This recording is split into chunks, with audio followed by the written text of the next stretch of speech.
very best in online and offline television programming.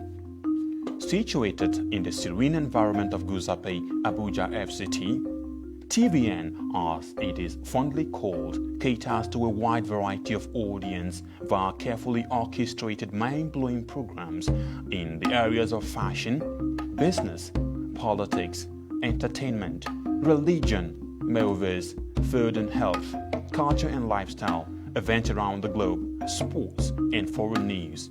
Whatever your inclination, we've got you completely covered with programs like Issues of the Moment, The Patriot, Daybreak Nigeria, Matter Africa, TVN Business Time, Healthy Living, From the Cradle, Stay Inspired, Entertainment Gist, Movie Hour, Hit Paradise, among others. All designed to keep you thoroughly informed, entertained, at the edge of your seat and yearning for more. A tour around our domain will reveal a highly dedicated staff force and a state-of-the-art facility and equipment for high-definition quality broadcast, making our station your number one choice in advertising your business and propagating your ideas. We are currently on NightComSat doing our test transmission for takeoff in the nearest future. Television Nigerian is located in Nigeria at Television Nigerian House, Guzape Hilltop Mansion, beside Guzape White House, Guzape Abuja FCT, and in the United Kingdom at 45 Ancient House, 48 Aerodrome Road, Beaufort Park, Colindale, London.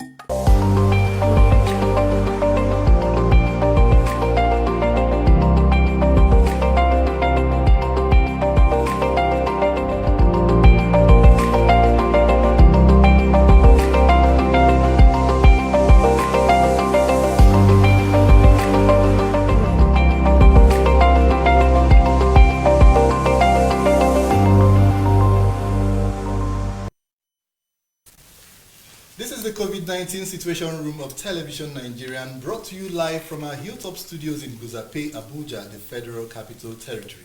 Now on this platform, we'll bring you up to speed with developments as they unfold, as Nigeria and the rest of the world battles the coronavirus disease, which has become a pandemic across the globe. Welcome on board. I am Charles Ibe, and I have my regular co-host, Daniel Atai. Thanks for having me, Mr. Charles. And of course, Peggy Shandy joins us. Thank you very much for having me too. Yes, thank you very much, Mr. Peggy. We've always been seeing you on the fields, and now you are in the studio. Oh, yes. Yeah, welcome to the Situation Room. Thank you very much. Now, today is the second day of the second half of the lockdown on the Federal Capital Territory, Abuja, Lagos and Ogun states, as extended by the federal government. Now, several states have joined suit and effected some extensions also, while of course the extension have since been generating mixed reactions across boards, and perhaps there might be some good news for Nigerians in the coming days. We'll get to talk about these and a whole lot more in details after this short break, so do join us again.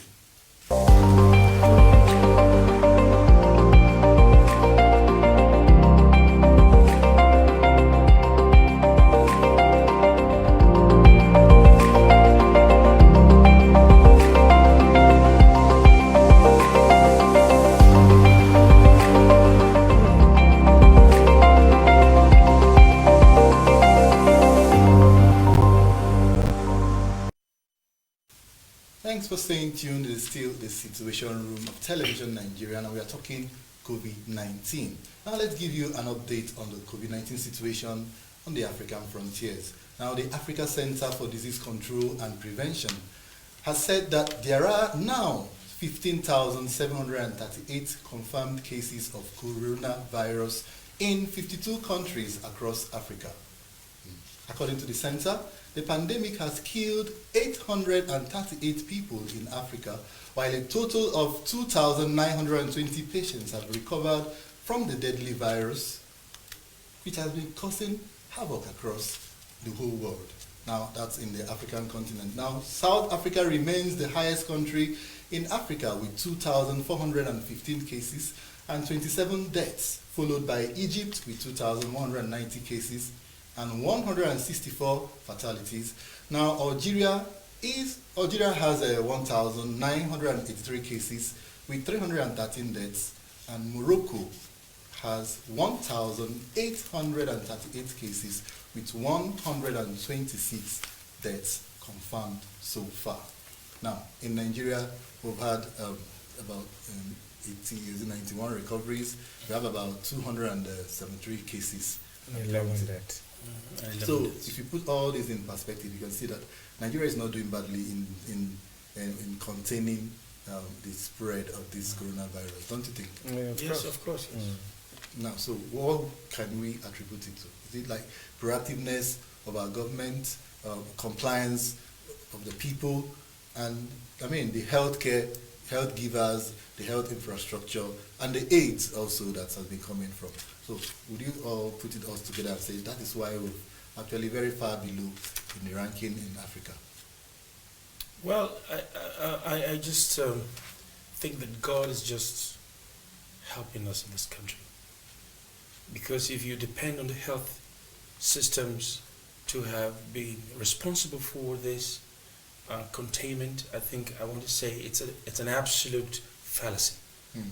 And I also want to say that because they have studied the virus and understood that the virus is highly contagious. Contagious is the fact that it is when people come together that the virus actually, it's just an orientation. Okay. That the behavior of the virus is not people friendly. And so the speed to which Nigerians actually took the knowledge of staying away. You see, everybody says social distancing and all that. So everybody just coughing. People just take precaution. It's just a knowledge that nobody wants to die. And so they want to take precaution against it, and that's just what it's not because of the health systems. Okay. Yeah. All right, Mr. Dan, looking at the population of Nigeria, I think we far outnumber some of these countries that has the high numbers of the deaths. And then what would have expected with our population, our large population, and given the fact that this disease is spread by human to human contact, you understand? So what would you say actually? Would you go by Peggy that's attributing it to divine intervention? Apart from something. Yes, God is one thing to talk about, the divinity. I go along with him, but I want you to know that Nigerians, especially Nigerian youth, the numbers we have on the social media intervention, we have much, and so the awareness keep coming. And because of that social media awareness, you could see that Nigerians became a kind of acquainted with the rules and the regulations regarding how to prevent COVID-19 from infecting you. So Nigerians are much users of the social media and even the conventional media. So you see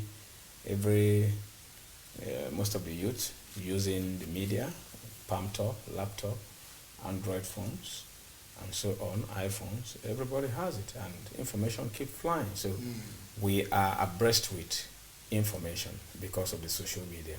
Okay. And if you look at the world record, the Nigerians are the highest user of social media. So just at a point or a click of the system, it goes viral.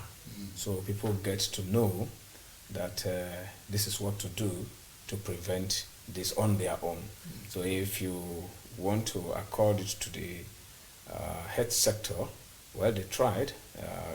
Of course, they tried to quickly respond to the man that brought it from Italy in Lagos, and that was why the Nigerian government quickly closed down Lagos, Abuja, and Ogun State, the gateways. And so I think that too helped to contain it and to prevent the spread. Now, someone was, when I was actually analyzing this, he pointed the fact that perhaps it might be the weather situation. I don't know. Some people will always keep talking about this, especially when we talk about the African frontiers. If you find out a place like South Africa, their weather is more like the Europe. They have snow, they have a kind of cold. Their weather is a lot cooler than here.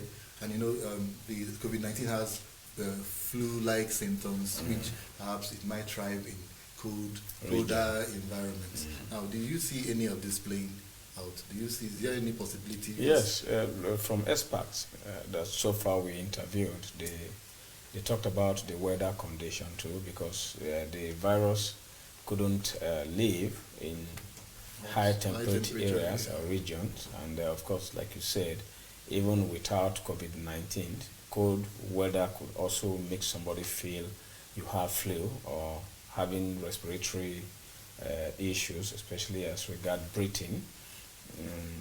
As an African, if you go to colder regions among the polar regions, you discover that you take time to adapt to the weather condition and situation there because of the coldness, the low temperature. But over here, there's no West African region and the sub-Saharan region. Temperature, starts from 35, 38, even to 45 degrees centigrade. Sokoto, Meduguri have above 45, sometimes 44, as you watch your television in the temperature, ladder. So it contributes, weather contributes, and also our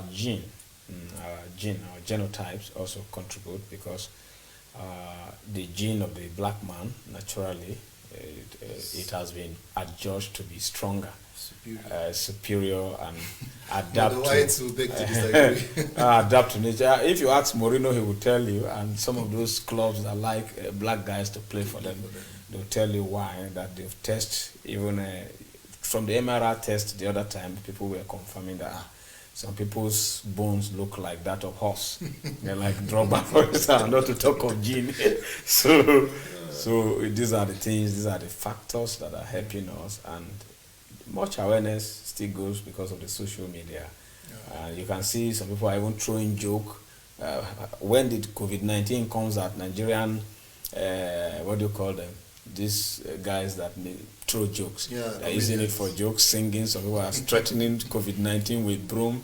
If you come here to Nigeria, you saw what we did to Ebola, things like that. So the social awareness is also part of the thing that we should be happy about. But we still thank the federal government.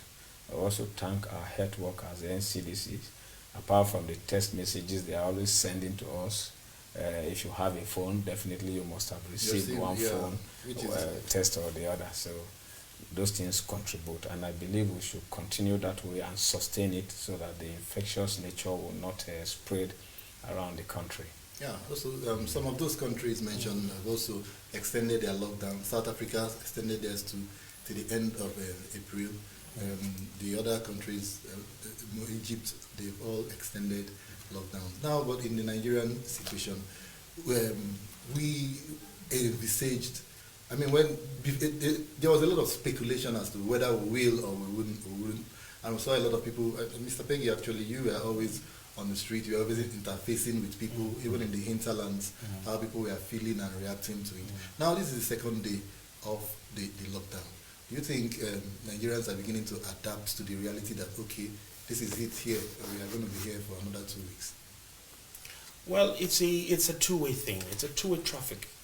You don't just talk about the lockdown because a pandemic has come. By the way, I want to argue very strongly about this virus in the first place. That the virus that you wash your hands and it dies off. It's not a virus that is a serious virus. As far as I'm concerned, yes.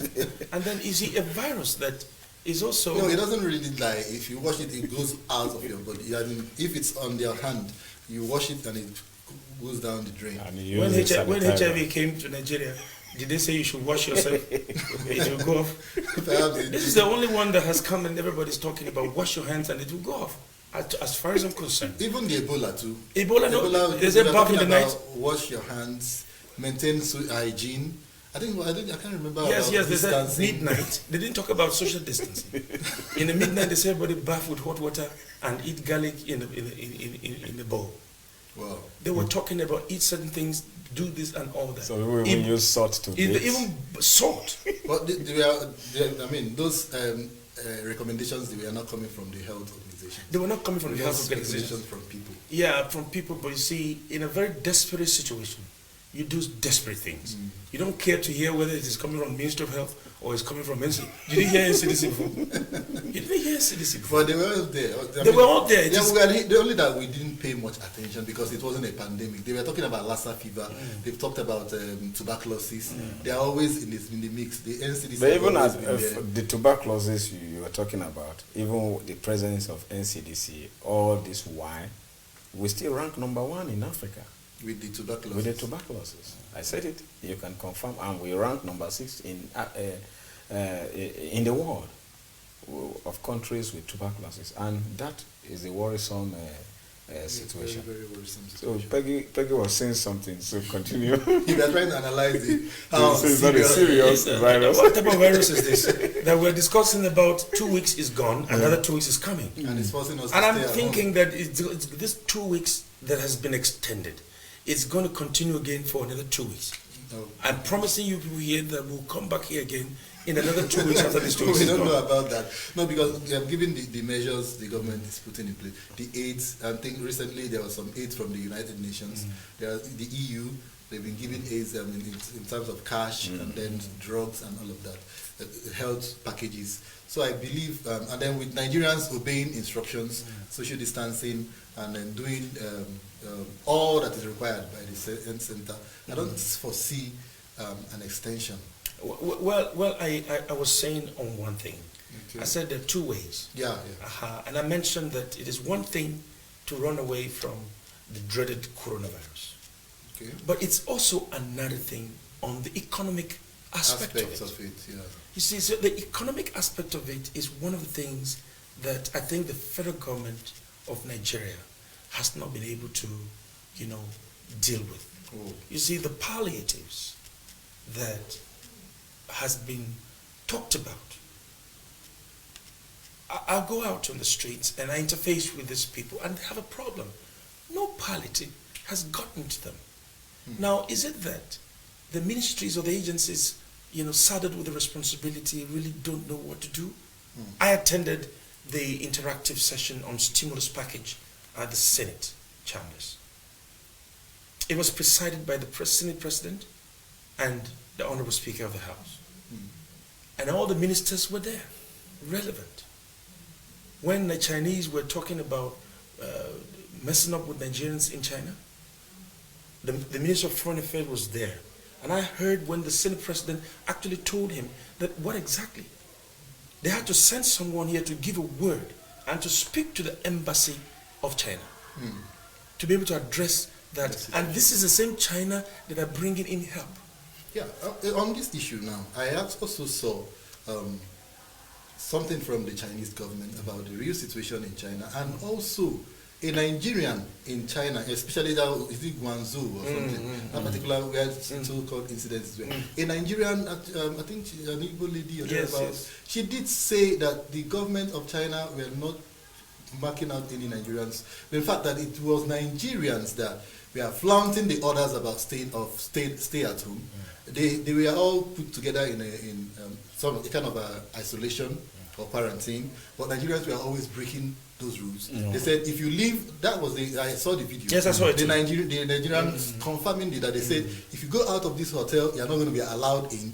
And Nigerians will find a way to sneak out through the back door. And when they're trying to come back in, that's when they were refused entrance. That the video that they started putting out there, that Chinese are treating them badly.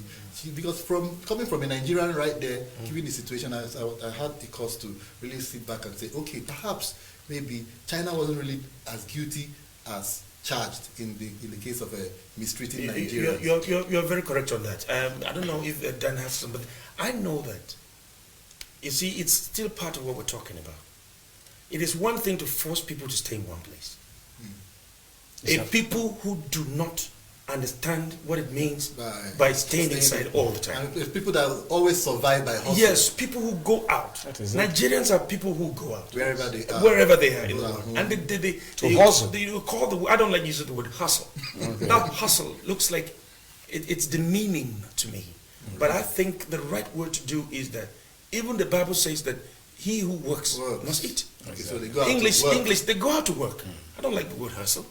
because hustling becomes something else. Now, I want to say that people are caged in one place, either by force or by circumstance. Thank God for COVID-19 that has come.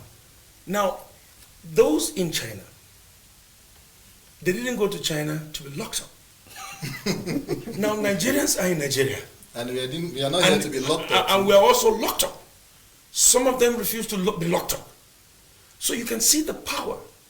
You know, you said about genes. The genes of an African is a go get stuff. Yeah. So it's when you asked me if we are going to get used to it, I think by the time the president increases another 4 weeks, we can begin to think about being used to it. Otherwise, now, no. All right, let's not pray. And I think to add to that, his suspicion or presumption that we may still another extension for this lockdown. It might not be completely something not to think about, because it could happen, especially if we are dependent on the World Health, you understand? And we're waiting for vaccines, you understand? Because the situation of being locked up now is so that they could arrange something that people can begin to vaccinate or take as antidote. Yeah, but I think it's not just about the vaccine, it's about to stop this, to curtail this. It's about human connection. Contact. But you can't continue to be locked up. Once they continue locking you up, and you now want to say, okay, what is the solution that I could go out without being locked up, that this thing cannot affect me? And that is when the idea of, okay, being vaccinated will come in. Because definitely it will come to that. And I want you to prepare your mind that it will come to that. And it is definitely going to happen, because in the long run, the fear of this pandemic alone will grip everybody, except those who are medical in nature, who say, this one is not up to HIV now, like what someone was saying yesterday. This one is not up to HIV, common COVID-19 that is a flu-like something that will deal with it with our African herbal drugs. You understand? So things like that, when you get the awareness, yes, you will not be scared. But the international, propaganda, let me just say propaganda, and with effect or respect to what happened in China, Spain and Italy, is enough to grip fear into you. And then so that you can prepare your mind that yes, anything solution they offer, I will just take it. All right, and also, you guys are talking about 2 weeks, but I saw a recent study, I think, forgotten the body, the foreign body, gave it out. It was in the news today that the social distancing or it could extend up to 2022. Meaning that even though governments might lift the sanctions, it might not be total. There might be some systematic ways. People are still going to be distancing themselves. The study indicates that it's going to last till 2022. So you guys are just making an arrangement for another 2 weeks after these 2 weeks. But they are already talking about 2 years. Yes. But in all of it, we all know that Nigeria, we are going to survive. I don't foresee a 2 weeks extension after this. Let's pray it doesn't get to that. And the aids keep coming.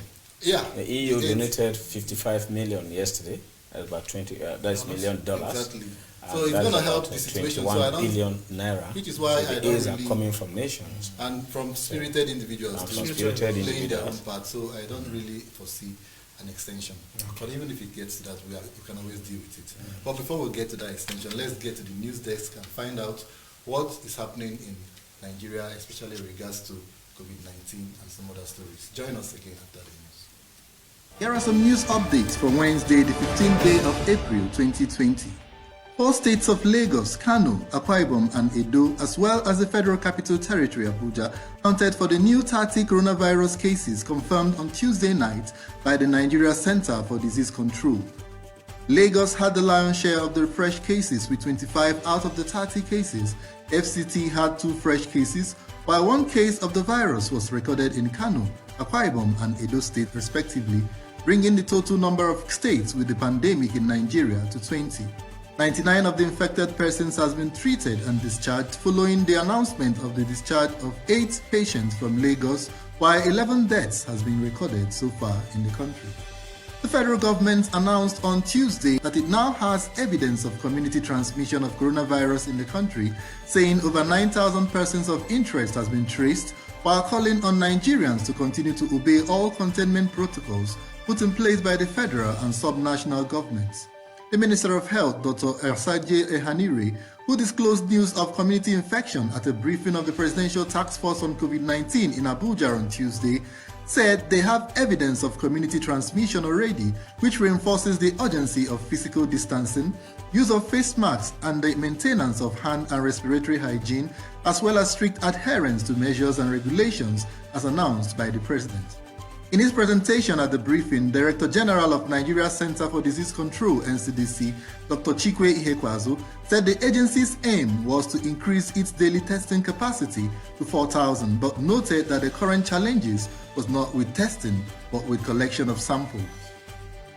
The federal government has said funds donated by the private sector towards fighting coronavirus were meant for development of healthcare infrastructure and cannot be used to provide palliatives during the lockdown.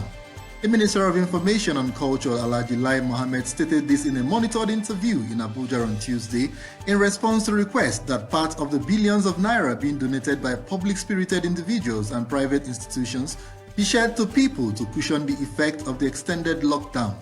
The minister said the Presidential Task Force for the Control of Coronavirus was neither with the money nor in control of it and could not share from the fund to anyone, as the government had an understanding with the donors that the funds would be used to provide healthcare infrastructure in states of the Federation.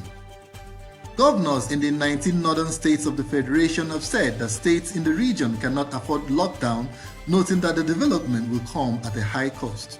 The governors acting under the aegis of Northern Governors Forum took the position as one of the decisions at the meeting of the forum presided over by the chairman and governor of Plateau State, Simon Lalong. The governors, in a statement by Macham Makut, Director of Press and Public Affairs to the Plateau State Governor, also agreed to approach the federal government for funds since the preventive measures they had put in place had eaten deep into the pockets of the state. The governors, however, resolved to strengthen preventive measures through enhanced boundary controls and surveillance, while pledging greater collaborations to ensure there was synergy among the states in the fight against COVID-19. Katsina State Committee on COVID-19, headed by Deputy Governor Maniru Yakubu, has called on citizens to report any returnee from Lagos and Abuja as the state commences house-to-house search for returnees from the two states who either escaped or evaded screening at the border.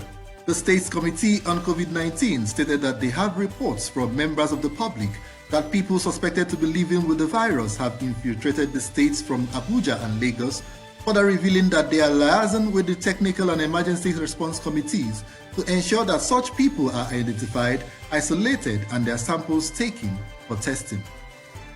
A councillor in Kachar local government area of Niger State has disappeared after receiving 30 bags of palliative grains made for distribution to vulnerable households in his ward. The councillor was part of a committee set up for the distribution of grains for his community, while 10 bags each of rice, maize and millet was allocated to 274 wards across the 25 local government areas of the state by the state government to be shared by committees set up by the local government area council. The Secretary to the Niger State Government and Chairman of the Niger State COVID-19 Task Force, Alhaji Ahmed Ibrahim Matane, who described the incidents as unfortunate, assured that security agents are currently on the trail of the councillor and that he will be prosecuted once he is apprehended. And that's the news update at this time on Television Nigeria. Many thanks for watching. I'm Charles Ibu.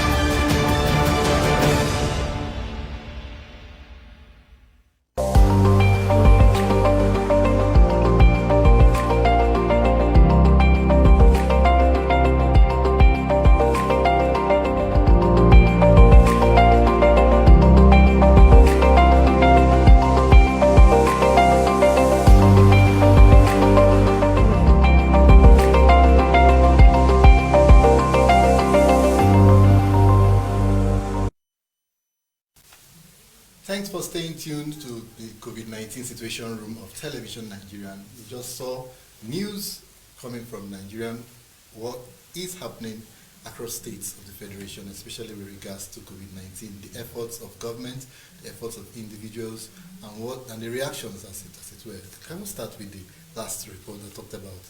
I said this one, Dan, you're going to be very, very much interested. Because it involves the councillor. A councillor that absconded ran away with palliative for his word. Well, you cannot just conclude that was exactly what happened. We know how the media could create propaganda sometimes. Like I said, you have to verify very well. Sometimes something can just go off. But one thing I may suspect to have happened with that guy is that probably the crowd were too much and he wants to hijack that stuff for his affiliated party men. Which is not good. Which is not good.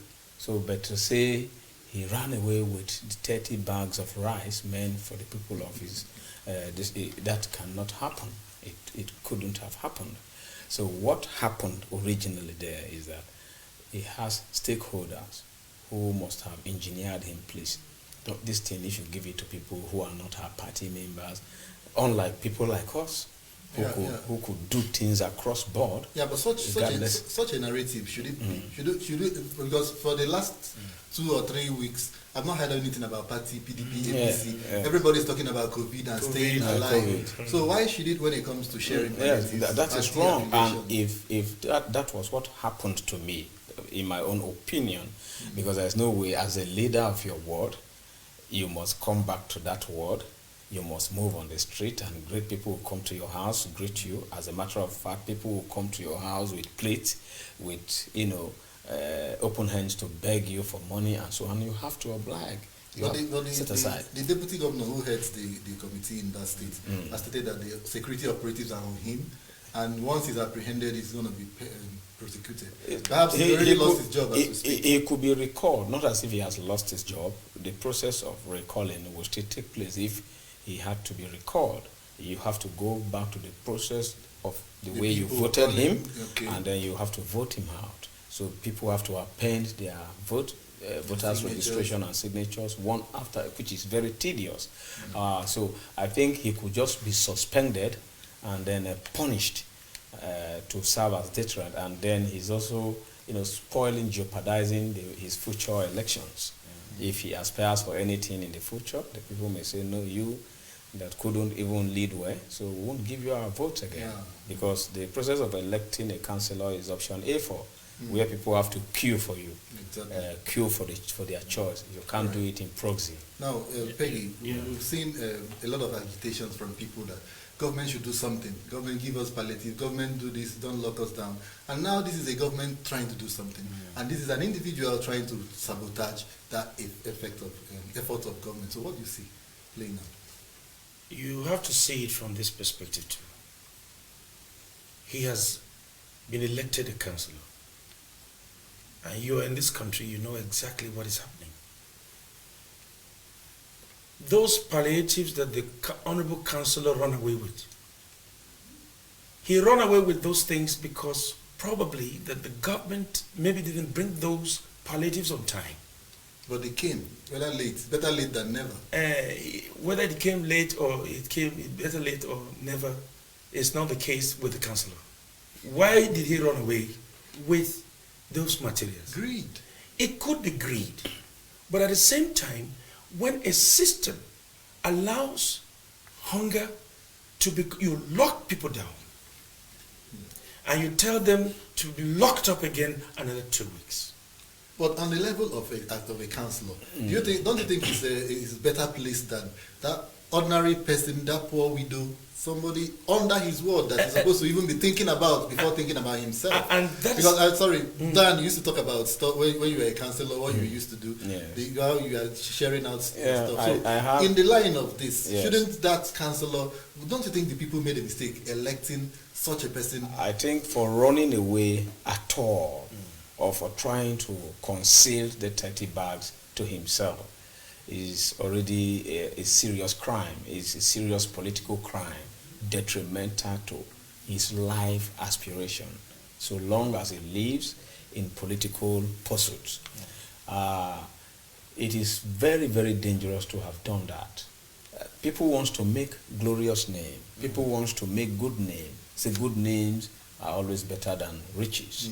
You saw some people, philanthropists, who are not even elected, have not been elected into any office, political office. They are donating. Look at Comrade Honorable Chief Philip Agbesi. Look at what he did in his Aguilar land. A philanthropist, 120 bags of rice with 1 million naira. Let's not hope. Let's not. You understand? Let's not hear this kind of story about somebody absconding with those bags of rice. No. He's not going to be there to share it himself. No, he has a foundation. Philip Agbesi You are missing the point. So what I'm trying, I'm coming back to it. I'm trying to give an analogy. Please just allow me to express what I'm trying to drive at. That people who are not even elected yet, who are making waves, helping people, and talk of you that have been elected. So who will look at this kind of people and give you a vote? You that ran away with people's food. That's what I'm trying to drive at. Government gave you something palliative. It is not even coming from your pocket. As a councillor, you are supposed to use your salaries and allowance for your people. Yet the government donated. You ran away with it. Then when you are compared with people who are not elected, who are using their money, who should better suit the political office. All right. I get what I'm saying. Yes. Mr. Peggy, let me go in line with this. There is also a report somewhere in Abuja that some individuals that were taking some palliative to a community, one of the outskirts, and they were attacked on the road. People rushed them and grabbed stuff. Instead of allowing a system where it could go around, some people wanted to just attack and grab and take stuff. So in the midst of it, isn't it possible that the people we are even thinking about are not actually thinking for themselves? It's all about me. But we are advocating for government to think about these people.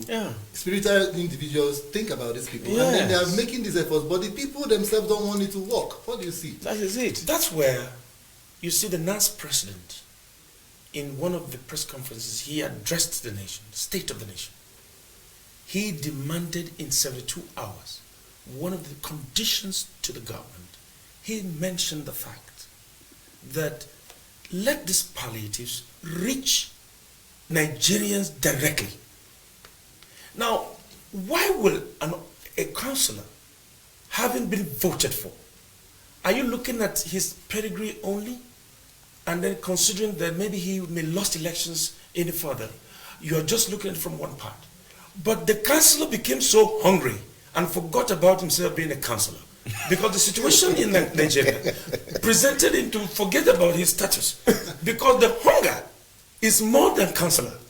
Nobody wants to know. That's why now you see, when you go to the streets, people are saying that there are two types of COVID-19.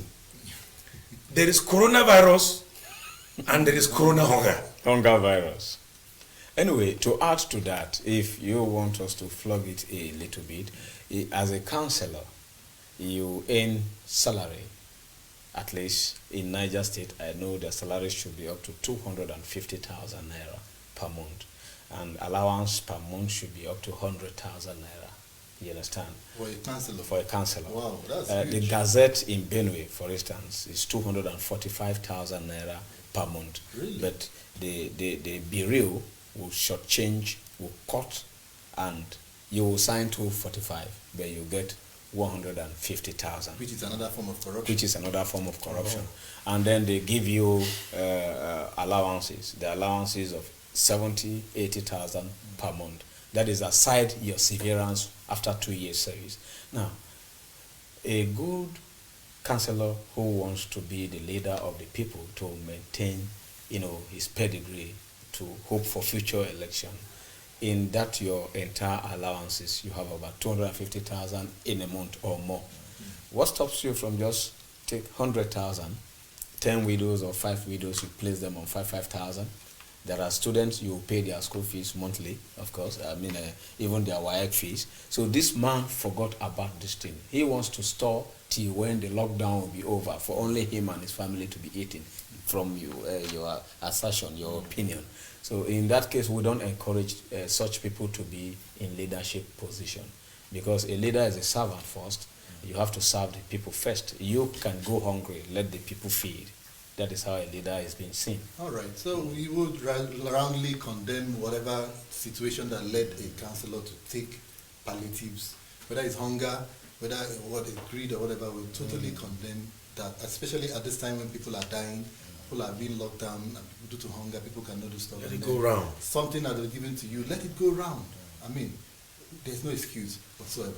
Now, in line with that, let's inform you again that the Minister of Humanitarian Affairs, Saidia Umar Farouk, says the federal government considers Nigerians who buy 100 naira call credit as poor and will ensure that they get relief cash. Now, the minister, who spoke in an interview with news correspondents on Tuesday, disclosed that urban poor dwellers with an account balance of 5,000 naira or less will be among the beneficiaries of the conditional cash transfer scheme as part of additional 1 million households approved by President Muhammadu Buhari in his national broadcast on Monday night.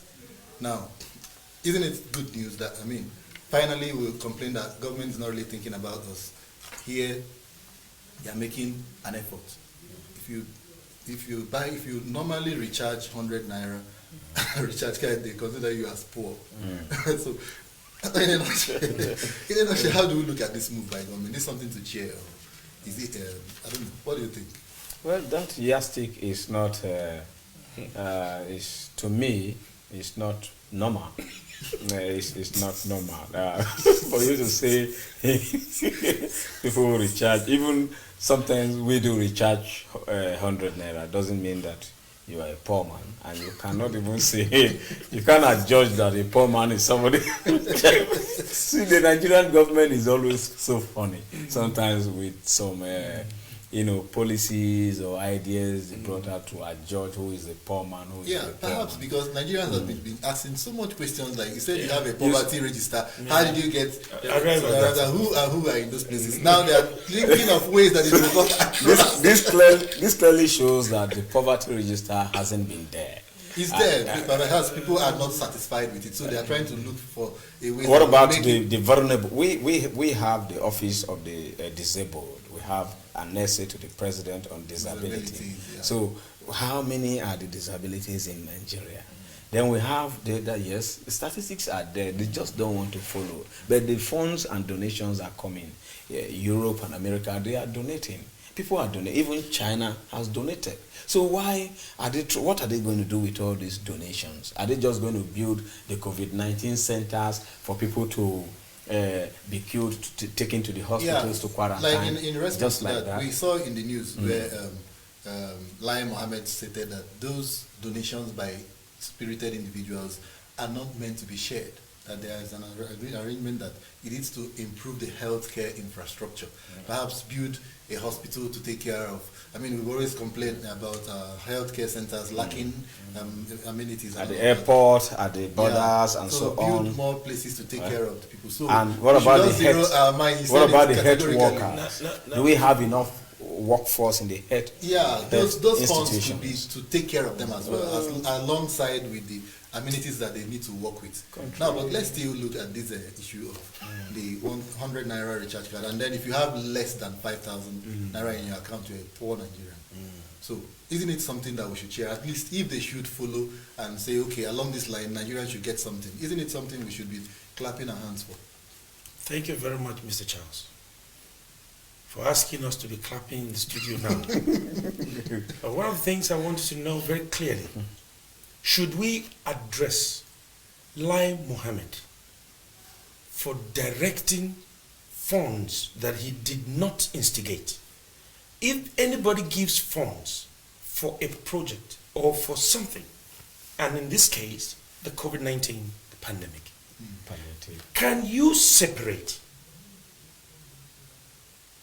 the contagious nature of the virus?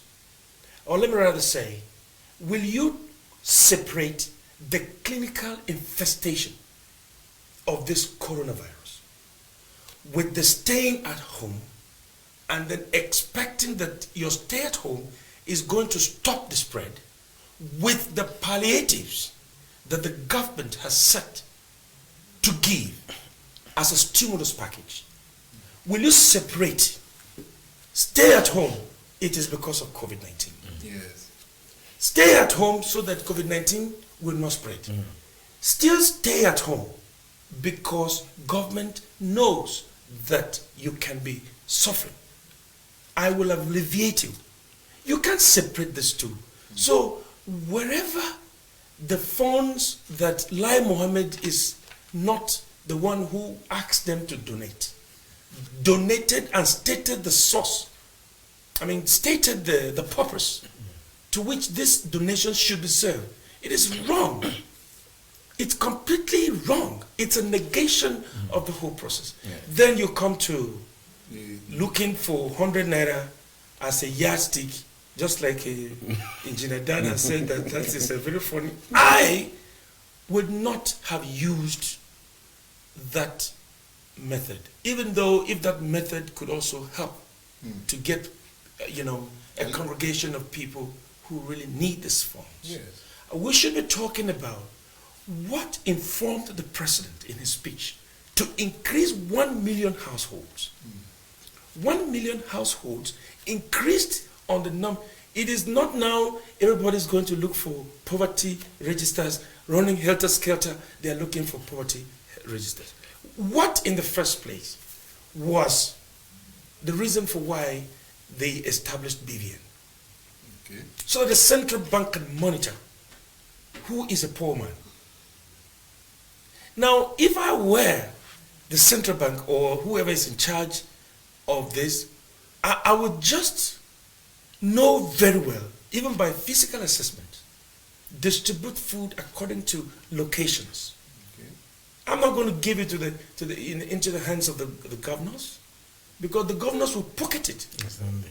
No wonder the councillor run away with it. I'm telling you that Nigerians don't have strategies. Yes. That's why the NANS president mentioned, I know who is a poor man from the skin.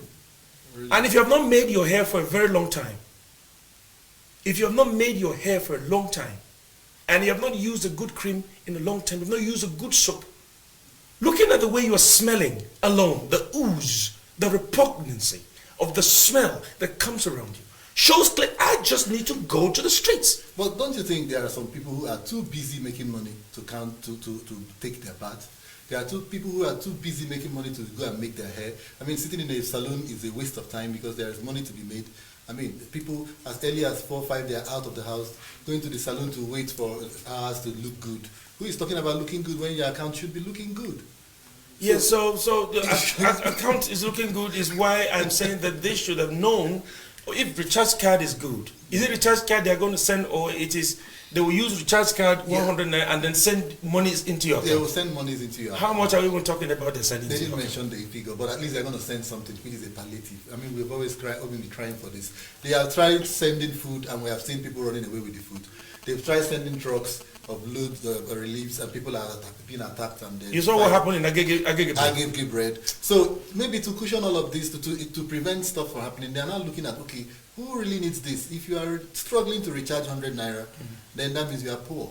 Because I know people that recharge 5,000, 2,000, and it doesn't even stay a day, they recharge another one. So those ones, definitely they don't need it. So and if you say BVN, everybody has BVN, and there's people that have millions of naira in their account. I didn't know Nigerians, they are going to give them too. So I have 1,000 in my account and somebody has 100,000 and you're still going to give him because he has BVN.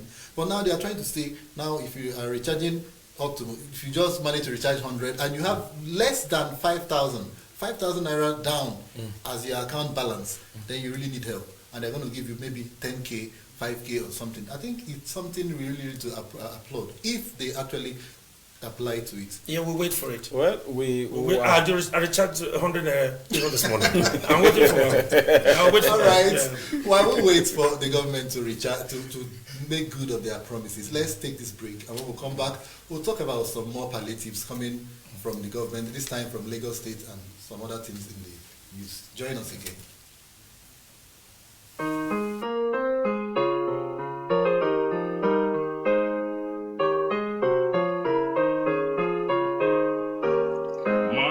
Stay at home, stay at home.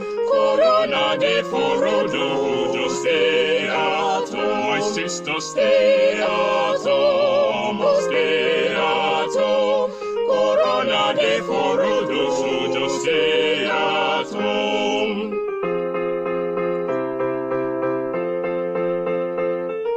Stay at home, oh stay at home. Corona no dey look face, stay at home. Stay at home, oh stay at home. For you to live a long life, stay at home. No wedding, stay at home. No school, no stay at home. No go church, stay at home. No visit, stay at home. No hunger, stay at home. Just prayer, stay at home. Only prayer for you. Serious prayer, stay at home. For you to live a long life, stay at home. There are a lot of false information about the coronavirus. These are the facts. People of all ages can be affected by the coronavirus. However, older people and people with pre-existing medical conditions such as asthma, diabetes, heart diseases are more vulnerable to the disease. It is not for old people alone. Gargling salt and warm water or chewing garlic and ginger cannot prevent the virus. Drinking alcohol, hot lemon, palm oil or chloroquine will not kill the virus. The virus cannot be transmitted through mosquito bites. Antibiotics do not work against the viruses. Antibiotics work only against bacteria. Boiling pineapple peels, lime and ginger does not kill the virus. Putting raw onions in rooms will not ward off the virus. Using or spraying Dettol, special oils and water all over your body cannot kill the virus. There is no scientific evidence that cooking, drinking or eating any of these is an effective treatment for coronavirus. Do not self-medicate and take responsibility by sharing only verified messages from health authorities such as NCDC, Federal Ministry of Health and WHO.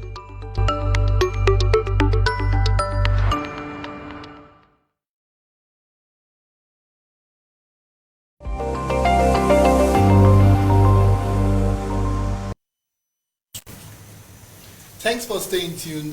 Still the COVID-19 situation room of Television Nigerian. Yeah, just gone by, we saw that some stay at home. Yeah. Corona, no, they look face. Stay. Just stay at home and keep safe. Now, the governor of Lagos State, Babajide Sanwo-Olu, during, I think it's Sanwo-Olu, sorry, no Yoruba.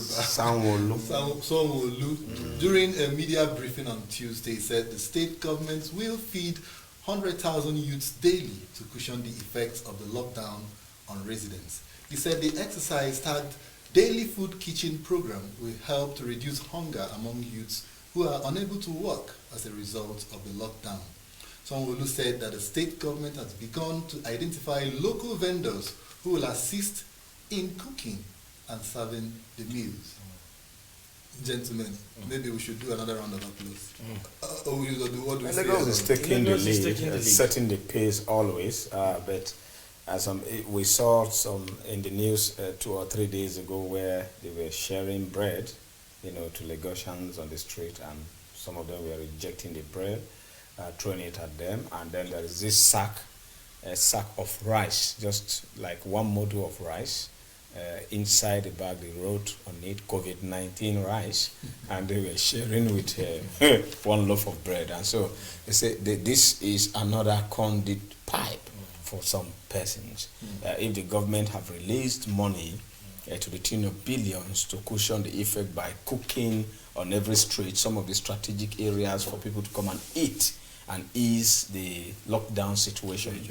And some persons have taken the contract or have been contracted to, still divert the fund by creating a little bag of rice and then attach it with a loaf of bread. Somebody was showing it on the screen and said, can this feed my family in a day? And perhaps somebody will say this thing was done maybe with 2,000 or 3,000 naira or even 5,000 naira as the case may be. So isn't it better, like we always say, to always do the right thing? If the government so wish to cook for the people, Yes. we talk about social distance. You understand? We had an argument somewhere yesterday evening where we were supposed to eat together. You understand? I said, no, we can't eat together. Yeah. Social distance. Let's separate. Have your food. I have my own. Stay just at distance. Let's eat. The person cooking for you, how do you know the status? Why not use, if you can't use the BVN? Because if you use the BVN, people that have money in the BVN, in their account, you will still know through the BVN. The BVN shows you every detail and can even link one account to the other. So why is it difficult for us to, if you want to give money, give them money. Don't give anybody contract on food, cooking food, except philanthropists and spirited Nigerians who wants to do this thing by themselves, celebrities who could locate, and people who have foundation, like our CEO is doing. I get it. This is what I'm talking about. In the community, you know those who are poor. Okay, he is giving 10,000 to people in his community from the foundation. I get what I'm saying? See, the people can identify those who are poor. The 1 million naira will go round these people in the community into their account. They have to drop their account. Why can't the government do the same thing? Okay, so now the cooking arrangement by the governor of Lagos State, how do you see that cooking arrangement? Is it something laudable? It's still conduit piped. I like what the governor is doing. Going to the extent of cooking for your people shows love. It shows absolute love. I understand 100% that is concerned. The governor of Lagos State is leading and championing everything and the delegation of all that concerns COVID-19. When he entered Nigeria, it was Lagos. Now they are cooking on the streets to show people that other states too should follow. I don't know what is going on in Benue, whether they have even given it. How sustainable is such a even if it is not sustained to a very well, at least those number of days that the cooking will take place, at least someone else would have eaten government free food. Because you see, if you go to Government House of Lagos, I have been to the Government House of Lagos, and I noticed that the dogs in Government House are very huge. So they eat around the Yeah, because the dogs in Government House are healthier than all of us sitting there.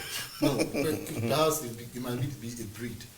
You know, there's this foreign breeds. There's a government that they can afford to bring in a better breed that looks huge. They should have taken the local dogs that roam the street and take it to the government. Let's see how big it is.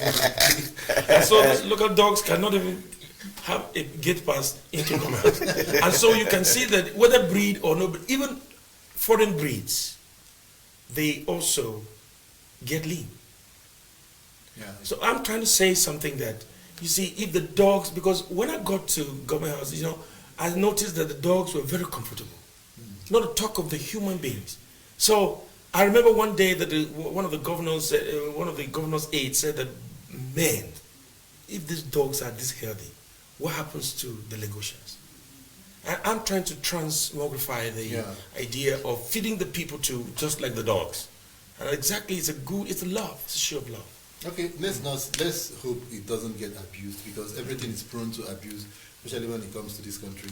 And you remember I said they're identifying some local vendors.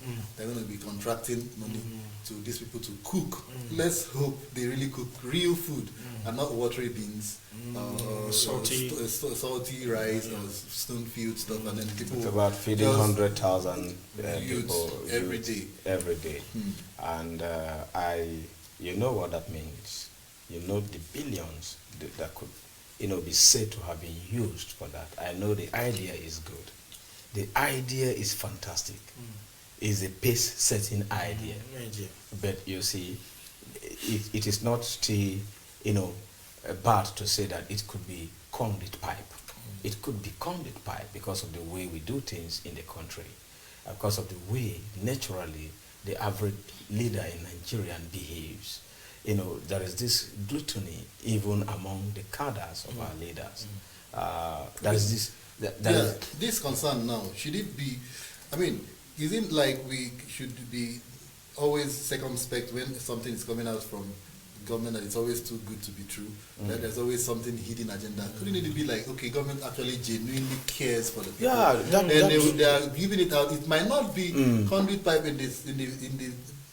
from the government side, perhaps from the people, because we've seen people really being the problem in these situations. That is why I said, I always emphasize this, that it is easy if you want to help the people. You have not been cooking for me in my house. I know the food menu that I take. I know my body condition to certain food. You understand? So the government knows these things. Look, if you want to truly help people, give them money. Convert that into their account. Just do it simple as ABCD. Don't cook for them. It's good, it's nice. Everybody knows what he eats. I eat vegetable. You understand? I don't eat more of beans or fatty food. You could cook egusi now and ask people to come and eat. Some people have ulcer like that, and so on and so forth. They will not be able to eat some cholesterol food. And then you cook those things. You put oil. You say, "I've served you. I know you mean well for me. Okay, why not give me the bag of rice, like other philanthropists are doing? Let's just do the right thing. It is easy to do the right. If you give me the bag of rice, I know the ingredients to add to it. And you give me the 10,000 naira with the bag of rice. You have finished the COVID-19 lockdown. The 10,000 will buy all the ingredients needed, and the bag of rice could even serve me for a month. So what are we talking about? Must you cook for me? Must you cook for 100,000 youths in the street? I know the Lagos State governor is doing well, fantastically. He set the pace in the fight against this COVID-19. But please, let's excuse some conduit pipes. Let's avoid it. It could be. It is not even. It could be. It is. You understand? I have a contrary. I know you may have a contrary view to it, but the right thing is that give people. So the point is, just send the little money you want to give them. The point, it can even serve 200,000 people in a day. The point is this: the governor is not just cooking; he has also distributed the food for those who can cook and eat vegetables, like Engineer Dan is saying here. He eats vegetables. There should be a vendor cooking vegetables. No. Maybe he will cook the vegetable in his house. No, but they're not going to give him, because they're going to cook for everybody. No, for those materials that are going to be given to him, so that he can go and cook what he wants. Yes. No, but the governor didn't mention giving people stuff. What he's trying to say? No, I'm saying in addition. Okay, that's what he should do. No. The governor didn't say that, but I'm aware that the governor has also distributed food to households. Okay. It is in addition to that. Okay, that he wants to feed 100,000. That he still wants to feed 100,000, and he has identified the caliber of those people. Okay, good. These people are those ones that are in what is this place they call it? Oshodi and ghetto and the ghettos. Now they are not very organized to access this other food. Okay. So he has decided to plan to give them food in their locations. Okay. And I think it is one thing I'm appreciating. That is wonderful. Yes, I eat vegetables like you. That is wonderful. And the vegetables that I love to eat are also very strange vegetables. And because to cook anything and put salt inside and bring for me, it's also not healthy for me. But those people don't have a choice. I don't have a choice. If you put salt inside, they will eat. They will eat it because don't put salt inside, they will eat. If you put that Jinamoto, that is the one that they will even eat more. All right, it is the Situation Room of Television Nigeria. And just a quick reminder that you can also be part of this. We've raised a lot of issues. What do you think about what is happening, what the government is planning to do with those who recharge 100 naira and has less than 5,000 naira in their bank account? What do you think about the action of the Lagos State government cooking for people and also giving out food stuff? What do you think about the statement of Lai Mohammed that the monies given by individuals and corporate organizations is not meant to be distributed, it is meant for health infrastructure? You can reach us on the lines showing on the screen, and also you can drop your comments on our comment section and we will air your views. Right now, let's go to Kuje Area Council, where Peggy Shandi was earlier in the day, and he had an interaction with some residents of Kuje Local Area Council in Abuja. Let's look at this thing and we'll come back to the Situation Room after. Please stay tuned.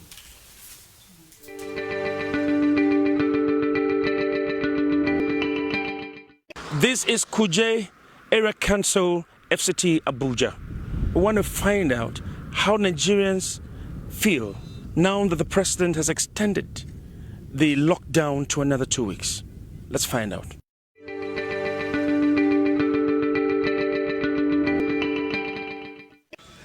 COVID-19 has been a challenge to Nigeria, to Africa, and to the whole world.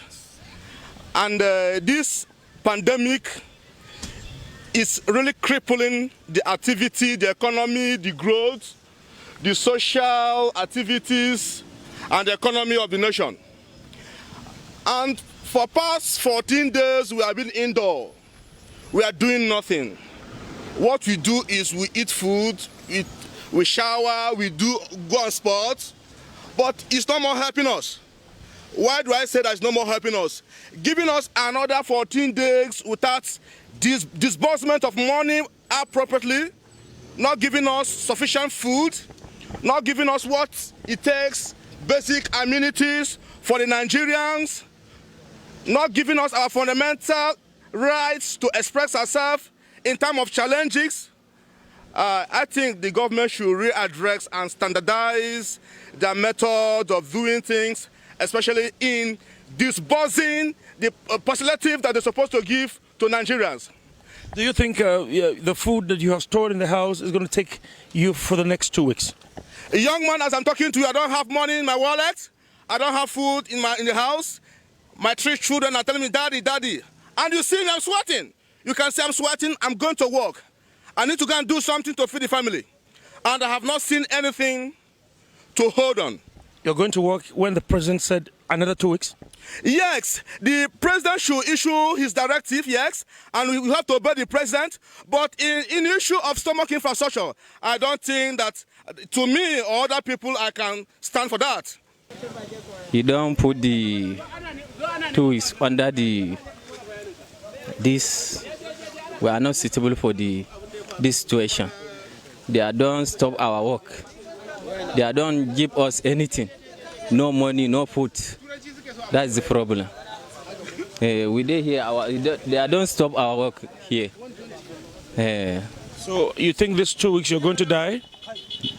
Yes, now, because we are not get food and money. That's the problem. Are you going to survive this 2 weeks, or what exactly do you want to say in 2 weeks, another 2 weeks? What do you want to tell the president? Well, it's not too bad, but it's just for our sake, to protect our life. But government need to provide something for us. Like me now, I'm a building contractor, but no work, nothing. It's just I'm managing a machine, a bike, just to feed my family sometimes. But now they added another 2 weeks. They should provide our needs for us. At least, even some people they have some less privilege. They don't have anything to do. They don't have anything to eat. At least let governments arrange for us. So that's what I want to say. So how has been the last 2 weeks for you?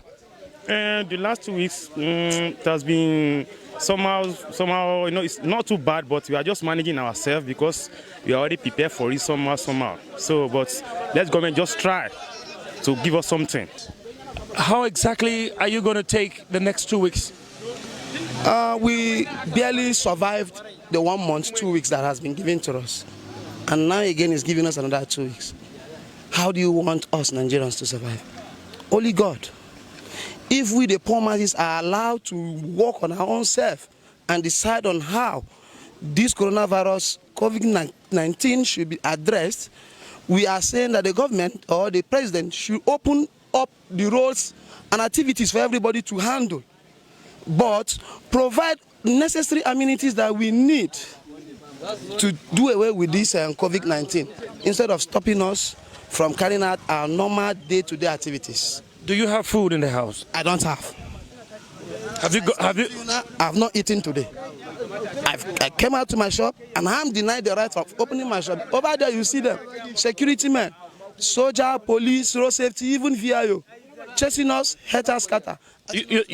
Shops. You think that the soldiers have done their work very well? My brother, if you ask me, I will say they are doing their work because they are listening to the higher authority, giving them order to carry out their duties. But even at that, what of the poor masses, those who don't have anything to eat? 2 weeks, 2 weeks. How do you take the 2 weeks? The president has said another 2 weeks. So, sir, we didn't have anything to say about, but we say that there is no poor people out there and they no get something to put for their mouth and they no get any person they will go and beg for food. They just look like they are follow the rules and the regulations. Have you got the alert the government has distributed, has given to people? No, we didn't have any alert, and for our own people, nobody that says that he gets something to eat. Have you got the alert? No. There is nobody that has alert for our own. Have you got the alert? No, sir. We didn't have any alert for our people there. Nobody say that there is alert that they bring for all these poor people food. Nobody. What about rice? Nobody that see even 1 cup of rice. Do you have food in your house? No, we didn't get anything to eat for house. We are just managing ourselves. What did you eat today? We never eat today. So what are you going to eat today? No, we don't know. We just put our mind to God now. How will you take this 2 weeks that the president has said again? Another 2 weeks. An sa mana jami'an tsaro ba mu ji daɗin tsaron nan ba na sati biyu mun kare su da kyar muna share zufa a fuskar mu a jikin mu daga yunwa ga takura ba ma samun abinci for these 2 weeks. 2 weeks go, people will suffer. Now they add 2 weeks again, so remains people that die. So this thing will happen is no good. How do you take the 2 weeks? Oh my God. We really suffer. People are really dying of hunger because of these first 2 weeks. This for the first 2 weeks that have passed. People are afraid, let them see the end of this 2 weeks for fast. And before, unfortunately, they can't have that. President has about extend another 2 weeks next. People having small business. They have charged their small capital in business for the first 2 weeks finish. How is the Mr. President is thinking about those people that how are they going to do with this next 2 weeks? The president have been showing that he has promised to people sharing money and coming and sharing money and rice and other things, food items. We couldn't see anything. Where do you live? I'm living in Kuje here, and I'm a driver, taxi driver. And I know a lot of my colleagues that couldn't even have motor. They always consider waiting for the people's hand. When people work small, like if you are a driver, if you know somebody that couldn't have a car, you will work small money, can't give him small. Now we are driving a taxi, that we have a taxi in our hand. We are not driving, we are not moving anywhere. We are locking down for 2 weeks. How are we going to find small money, give the order that they couldn't have a car? How does this place look like before the lockdown?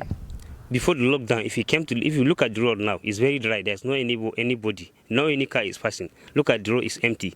So before, if you came here, for you to get here, you can see more than 50 or 40 cars are passing everywhere, every road moving in and out. But now there's nobody. Even police are pursuing people. All those small laborers are going to work. Police will go and follow them for their labor work, arrest them. Is it only police? It's police and other JTF, just joint task force. Like what? Police, civil defense, freezing BIOs, even with military, with other militaries, and it just when we say joint task force, it means it's everybody. You understand? In the this thing. So all of them, soldier and police are doing their work very well because they are beating people. If they can see everybody outside, they will hold you and beat you, punish you.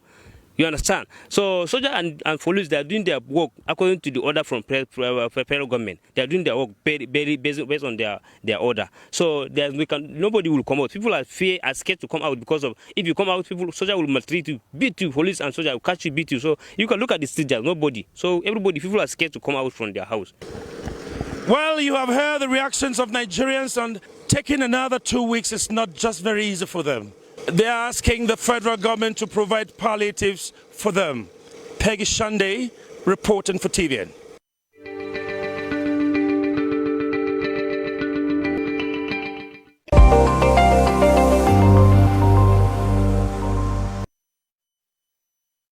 Thanks for joining us again on the Situation Room of Television Nigeria. We are looking at the palliatives, we are looking at the efforts of government, we are looking at the lockdown. as a situation we are in right now, COVID-19, all over the world, people reacting to it differently. Now, Peggy, you were on the streets in Kuje earlier in the day, and you brought back those reactions. And you saw the people, you saw the town, you saw what was up there. So, looking at using Kuje as a small portion of the Federal Capital Territory, what can you really say from interaction? What would really be happening? You know, there are people and there are people. There are people in the city center, there are people in the local councils. Even in the local councils, there are still some people that are, you can say there are some estates and all of that. And there are the real people in the hinterlands, in the local council. So how could you sum up this situation?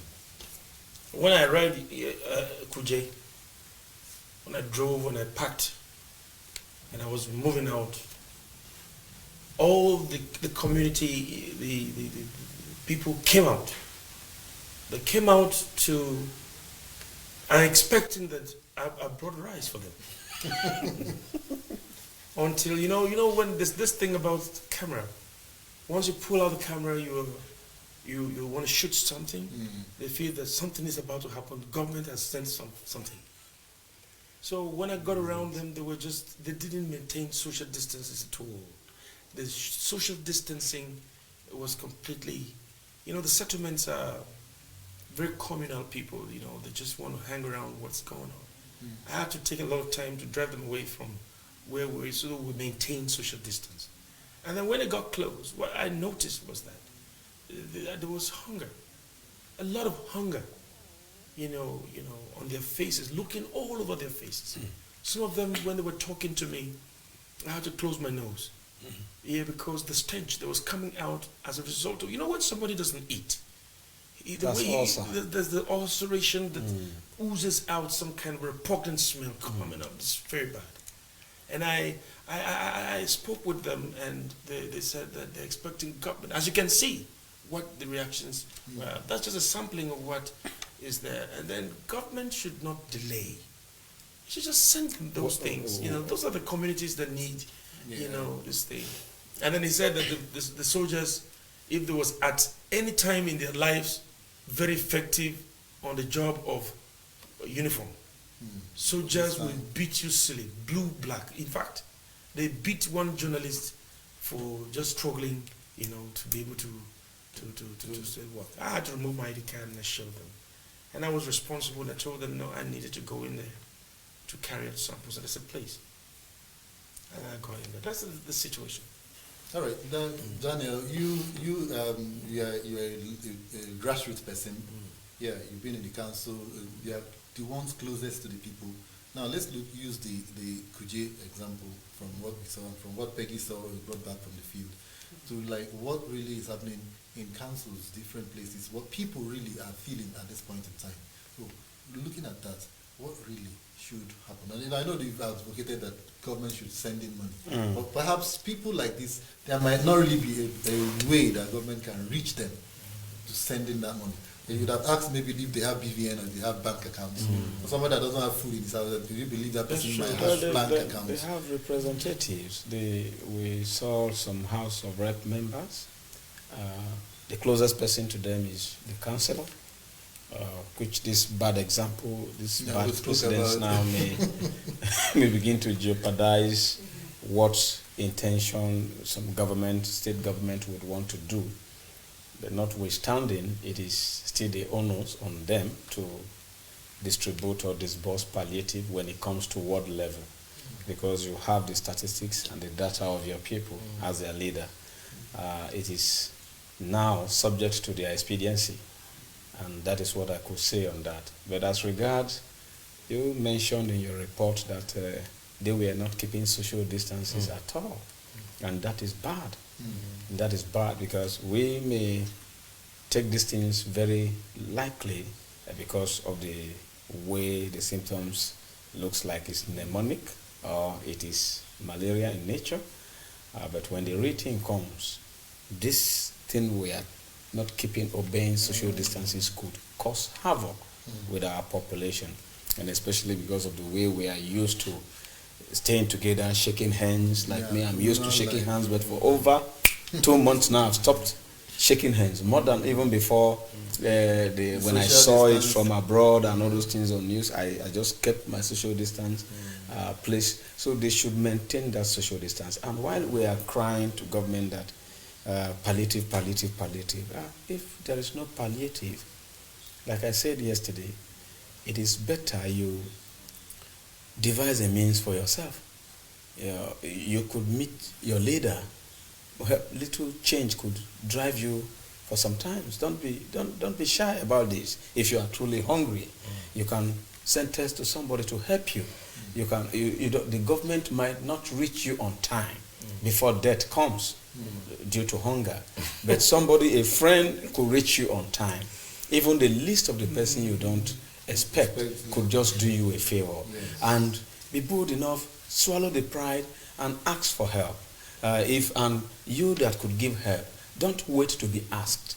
You could get help and tell the person, please go in and stay indoor. Stay indoor. Just stay indoor. Stay away from crowd. Stay away from crowd. If you have families, tell them to stay indoor. Let them watch movie if there is light. If there is no light, let them read their books. And they can still eat inside. This is time to be busy. This is time to reinvent your potentials, to reinvent yourself, so that after COVID-19, you could come out very powerful if you survive it. And if you don't survive it, may God help you. And that is what I can say. But to say the government has shown clearly that they are not going to follow the normal database statistics. They are going to do whatever they could do. So your people, your senators, your House of Rep members, your chairmen, your governors, your councillors, your traditional leaders that have been getting from government, this is the time. Your philanthropists, you understand? Your spirited, celebrated celebrities, this is the time to help your close neighbors. For them to give back to the society. Give back to the society. Mr. Charles, Honorable Dan Atai has also spoken. You see, COVID-19 is a very dangerous disease. It is dangerous because it has become a pandemic. You know, it's been a long time we have gotten this kind of an epidemic, translated into an epidemic, a pandemic. And the government structures in a democratic system is able to, organize systems and calibrate them, modularize them in a strata that as low as a councillor in the world, there is a president, there's a vice president, that's the executive with the cabinet members. Then you also have the legislature, the legislative assembly, both houses, the Senate and the reps. Now we have 3 senatorial districts in a state. We have 36 states in an FCT. Then you are also entitled to having House of Representatives. You see the structure? And state House of Assembly. And then state houses of assembly also to complement whatever the federal government. You see, there's a system. There's a system. In the local government, you also have that system. What is so difficult? It's not difficult. For the government to have provided palliatives in the excess billions that they are talking about. And now, don't forget that the House of Senate was able to order the Minister of Finance to release 620 million. So the facilities will be put in place. Have they given you account on how they have used the 620 million? They have even used part of their own salaries. And they have even reduced their own salaries to also do those kind of, how far has the health facilities been upgraded? And then another thing again is, if you are waiting for the government to use this structure to implement the palliatives, and then you said the government may delay. Of course, the human system... It could even affiliate it to parties and politics. If we are waiting on that. Another thing again I wanted to mention to you was the fact that you said what could have been the cause for why probably we don't have the rapid transmission here. And then I wanted to also bring us back to the regional settlements that we have. Nigeria is on the global map. The equator has passed around it. So that makes us within the sub-equatorial region of the globe. It has its own peculiarity. It has its peculiarity because the sun directly flies above us. That is why when it is 12 noon, you can stand and your shadow, you are standing on your shadow. So this heat, Daniel Atai, you mentioned that it is from 35 and above. These are the terrains that we have in Nigeria, except for very exceptional places like Jos and the Mambila Plateau and some other places. Yes. So if this COVID is not weather friendly with Nigeria, I also want you to be reminded that that is one of the things, because the social distancing thing and all the movement about it would have been dead by now. Thank you very much. All right, now let's quickly look at we had in the news that we took from our studios here, that the Northern Governors Forum, they did mention that they cannot be at the high cost of this lockdown. We also heard that they were calling for the government to release funds, to complement what they have, what they've been putting in place to help make their people comfortable. And this is where sometimes I get disturbed. You see, we started politics, and we know from the grassroots level to the state level, we know what comes in. We know what is being covered. We could tell that there is money in every state. Even there has not been accountability for the internally generated revenue. The people they selected or they appointed in time past to mount these treasuries, these revenue collecting houses, we know them. They are stooges to them, and because they have to cover certain things for them. Corruption. And unless the National Assembly promulgate a law of either death penalty, the corruption may never stop in this country. Now, considering the for fact, a governor, the North Central governor, it means northern governors, to say they can't cushion the effect for just a month. What about if it is going to be a year? Have you forgotten that these governors did complain about inability to pay salaries before we even talked about a pandemic? The time of increment in salary was an issue, still dragged. I don't know how many of them have started complying. And then you now expect them to even provide for people who are not even directly working under them. My brother, working for them alike. Can I tell you something? Believe it or not, believe this statement or not, each governor across the 36 states, apart from the state where they have 13% derivation from the oil, now that oil is going down. Before, nothing less than monthly personal overhead cost. Some gets to 800 million. And when there is excess crude, they have 1 billion just for their own security vote and overhead cost. From the federal government? From the federal government. Every month. And not to talk of what they generate from the various market and industries and ordinary citizens who are private-owned businesses, the tax they generate, the uncountable tax they generate without giving what accountability to what they have commensurate this tax for the people. Is it power that they are generating in their own state? Is it water that they are distributing to the people among the basic amenities? Is it free education they are putting this money? Is it the primary health care that they have revamped? My brother. Or cottage industry. Or cottage industry. In some states, there is nothing like industry. And they just depend as the money comes. Ecological fund, they are embezzling. The federal government gives, international bodies give, International Monetary Fund gives, World Health gives to these things, and all this money are embezzled. So for a governor, any governor that said there is no money, the governor is lying. And you see, they should remember that upon taking the office, you swear an oath. Your Bible by your right, or your Quran, and the Nigerian Constitution by your left. And you took this oath. This oath, they are going to work against you.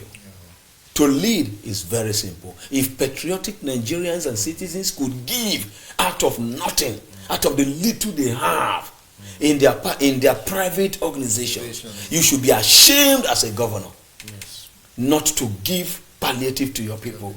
I am not talking because I am not a governor. The little I've heard as a councillor, I have discharged leadership. Thank you very much. And I have the record there. Thank you. I thank God for COVID-19. I thank God for COVID-19. Why? Because the governors, if not for COVID-19, they would have been flying abroad right now. And if not because of the lockdown, you know, I love the word lockdown. It has locked us all down. You can never. We die here. Yes, we die here. We're locked down. We're down. All of us down. And they are not completely happy. Because this monies, you see, a very popular psychologist said something, and I have always thought about it. Stephen Graylet. He said, I have just once to pass into this life but once. All that I have to do is to do it but once. Yes. Because I am passing into this life just but once. That statement is a statement that makes people steal. All the governors. Now there's no place they can hide this money. COVID-19 has locked us down. And so if any governor says he's not being able to do it, you two stay here and lock down with us so that you know how it feels. Yes. Because these Nigerians that are in other states that can't travel abroad, you know, they feel bad that they don't have the privilege to travel. And so the governors now leave us here and travel. You know, they go there to steal, to hide money. To hide money. Now they give you money. Other places domiciliary account there are states everywhere. that don't even have this COVID-19, and they are making sure that these states have the COVID-19 by force. So that they can get stuff. So that the government will also be giving them money. MG can give them money. But you see, the good thing is that you can't run away with this money anywhere. Yes. So why wouldn't you just feel what your people are feeling for once? I pray that this lockdown continues till next year. All right, COVID-19 has brought with it some realities. We can no longer fly abroad. We can no longer go to school. We can no longer do a whole lot of things. All thanks to COVID-19. Let's take this break. When we come back, we'll talk some more. Suddenly, nobody is thinking about business. Nobody is planning when to travel. Nobody is busy reading for an examination. Nobody is saving for a vacation. Clubbing is not coming to mind. People now realize that above the hustle and bustle, it is life that really matters. No thanks to coronavirus. Our communities that were overpopulated have suddenly been rid of holdups and congestions. No more rushing to work and catching the early bus. No more struggling to catch the attention of bosses or superiors, as social distancing is now the new world order. No thanks to coronavirus. Our spending lavishly on parties is no longer a trend, as hotels and brothels are shut down, casinos and gambling arenas are deserted, while the almighty football leagues across the world have bowed to the power of a tiny, invisible creature. No thanks to coronavirus. Money has become useless to the rich, as wealth has failed the wealthy, while the powerful is rendered powerless. The rich, who who used to fly out of the country just to buy ice cream are now left at the mercy of the local grocer who he has not spared a glance in the past 6 months. Fathers now understand what it means to have a family, while some mothers now understand how risky it is to place their children above their husbands. Perhaps politicians will turn a new leaf. Perhaps they might begin to pay attention to that local health center that has lacked as little as a syringe for the past couple of months, since their health heavens overseas are no longer accessible with the closure of both local and international flights. No thanks to coronavirus. Now we understand that going to worship places is not the same as going to God. As more than ever, your faith alone is not enough to save you from the present realities.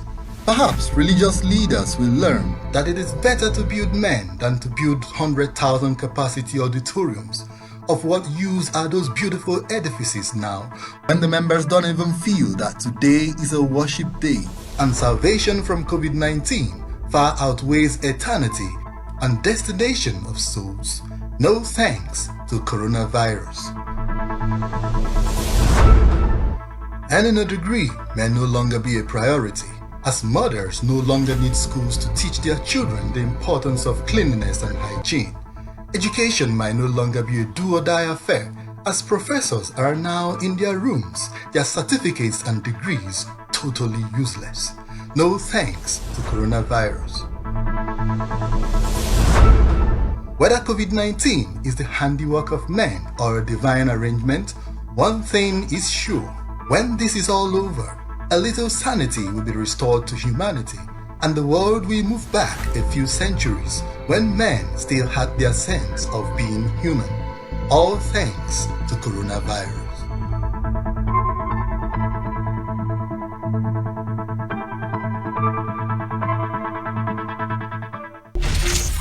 Corona Pandemic by the Patriots Club of Nigeria.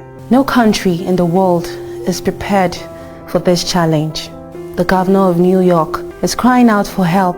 It currently has capacity for 53,000 intensive care unit beds, and current total need is about 140,000. New York State needs more money than the stimulus package provides. So there's a hole of about $15 billion, and the stimulus only provides for $3.8 billion for the state of New York. UK is calling for 250,000 volunteer workers to assist with the deliveries to the vulnerable. The Spanish government is having to convert hotels into health facilities. The Italian Prime Minister cried openly as he strained to a wit's end. India has completely locked down 1.3 billion people in a bid to curtail the spread. The stories are appallingly scary. The information is terribly scary when we see our status, those of our public health system, and the level of information and acceptance of COVID-19 downtown. Please, let's imbibe safe and healthy practices. Wash your hands as often as possible, sanitize as much as possible, and ensure social distances are maintained. Please, and please, I can't shout out loud enough. Review your trips from over the last 3 weeks and contact check on people you would have met and those they've met with too. Self-isolate if necessary. We need to break the chain of transmission. Please call loved ones. Spread the love, care and concern.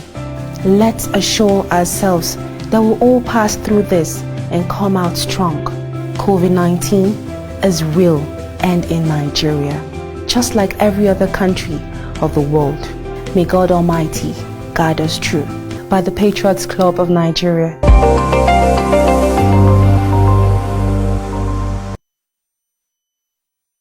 Many thanks for still being with us on the COVID-19 Situation Room, coming to you live from Television Nigerian in Guzape Hills, Abuja, the Federal Capital Territory. Right now we'll be taking some of your comments because we asked you to comment. We can ask you to call we ask you to react and tell us what you feel about what we have been discussing on this platform, and of course, what has been going around you, your observations from the actions of government, and also the actions of individuals, how Nigerians have been holding up. What do you think, actually? Let's get to take some of your calls. Engineer Dan will read us some. All right. From the comment section on Facebook, on our Facebook page, Television Nigerian, Damian Brown said, lasting till 2022 is just psychological. Lasting till 2022 is just psychological. While Liman Aduluba said, can the Honorable Minister of Health confirm the story going around that doctors, nurses, and other staff on the front line are being paid 50K, 30K, and 20K daily respectively? If yes, then it is a great development. Also, can the Honorable Minister of Humanitarian Affairs confirm if her ministry is considering liaising with the Governor of Central Bank of Nigeria to pay young Nigerians with BVN 10K? Yeah, I think it's a question that he's asking. And then Naka Febechi Naka said, Nigeria, my country. Is it only Nigeria that have the coronavirus? Please allow people to do the business. You people are there eating our money, our oil money, while the poor ones paying the price. Here, we are going to the market. Where are you going to the market? Are you in Lagos, or are you in FCT or Ogun State? You may not be able to go to market. Please ensure you stay indoor. There are other comments we'll read in the furtherance of our discussion in the studio, because some here are not comments, they are not civil in nature to be read out. All right. Thank you so much for that from the comment section. And also to let you know that please, you can also call in, not just comment. And please, when you are trying to comment, be constructive, tackle the issues as they are, no abusive language, don't take out your aggression on anybody. It is not anybody's fault that we are handling a COVID-19. Certainly not your fault, certainly not the government's fault. Let's take it with an open mind and deal with it critically, deal with it concisely, deal with it like Nigerians. Mr. Charles, there is a question here. Yeah, let me read this one. Okay. Yeah, so that you can prepare yourself to answer.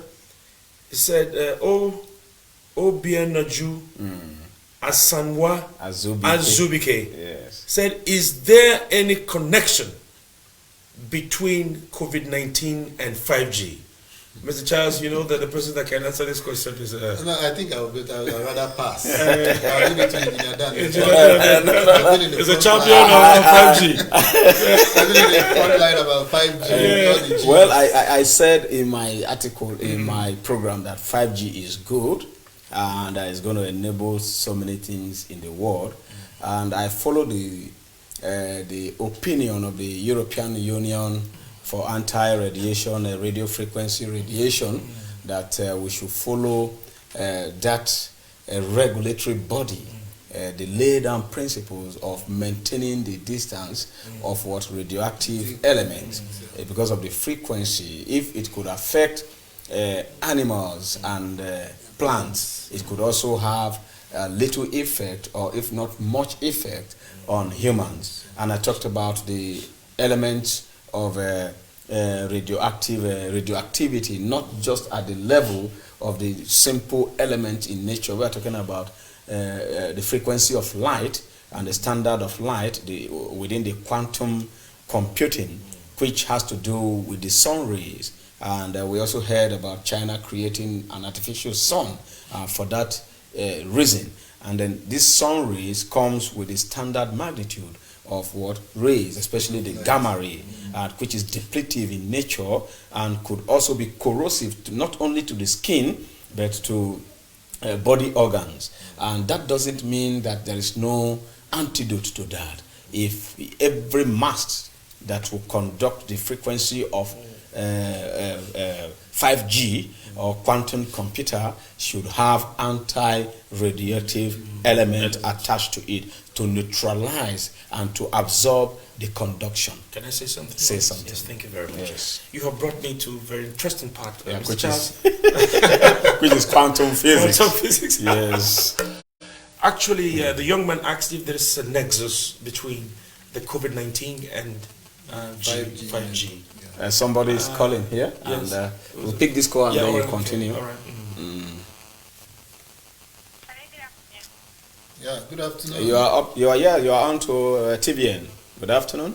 Okay, good afternoon. My name is Mrs. Peace, calling from Nasarawa State. Okay. All right. Okay, you guys talked about on the news. I listened that 99 people have been recovered. Why are we not hearing the names and locations of the people that are recovered? Why are we not seeing anything about them? And yet they keep saying that 99 people have been recovered. Then what exactly did they do for them to recover? They're not seeing anything. They're just telling us people have recovered, who are infected and all that. So I want to just know. That's my question.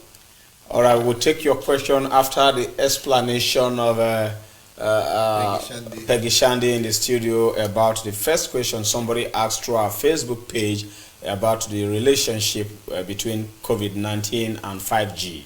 All right, thank you very much. Thank you very much. Thank you for calling. All right, and you guys are doing well. I'm circumcised. It's a Thank nice you. one, and keep it up. And keep watching TVN. Thank you. Thank you.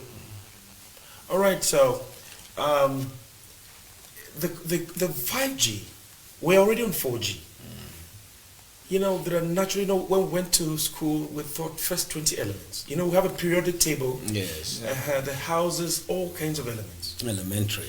So when you have the first 20 elements, he has large brains but could not offer full 90 subjects. Many art students put several complaints against passing chemistry. These are the first 20 elements. Yes. Now, when you move away from the first 20 elements, you're going down to the transitional elements. Now, on the transitional cycle, you have going down the periodic table, you also have those radioactive substances. Yes. Now, for every element to be talked about in chemistry, it means that it has been classified. This classification gives you the understanding of what these elements do. Yeah. And so on the periodic table, you come to the radioactive substances, which we are using to have the radio frequencies and the radiations that we're talking about. For transmission. Now, they are all transmitted into the degrees of penetration. Yes. Now, the degrees of penetration, you have alpha. Yes. Followed by gamma. Beta. And followed by... Now, the depth of penetration is alpha. Now, you are talking about applications of this radiation. First of all, in the X-ray machine, where somebody's bone is fractured, you must need certain rays.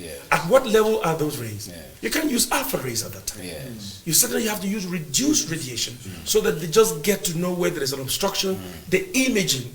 So these are radiation application in science, and of course in medical science. Move away from physics, come back to medical science. Come back to telecommunication. Yes. You need this radiation to be able to we call the packet data. They move information from one point through this radiation together as a packet data into the remote point, from the point A to the point B. Yes. And there has been an international restriction of the use of this radiation. Which is what this guy which is what this young man is talking about. He is asking if there's a nexus. And I'm going to talk about the nexus to the extent that I know. Yes. Because I don't say what I don't know, because it is still on the politics, it's still on the hypothesis. You've got it right. Yes, so to the extent to which this radiation should be applied, then there are restrictions to work within the ambit of the speed of light. Yes. Anything more than the speed of light, then it's tantamount to having problems. And the standard unit for the speed of light is what again? 10 times 7 10 times 10 raised to power 7. 10 times 10 raised to power minus 7. And so this is the speed of light.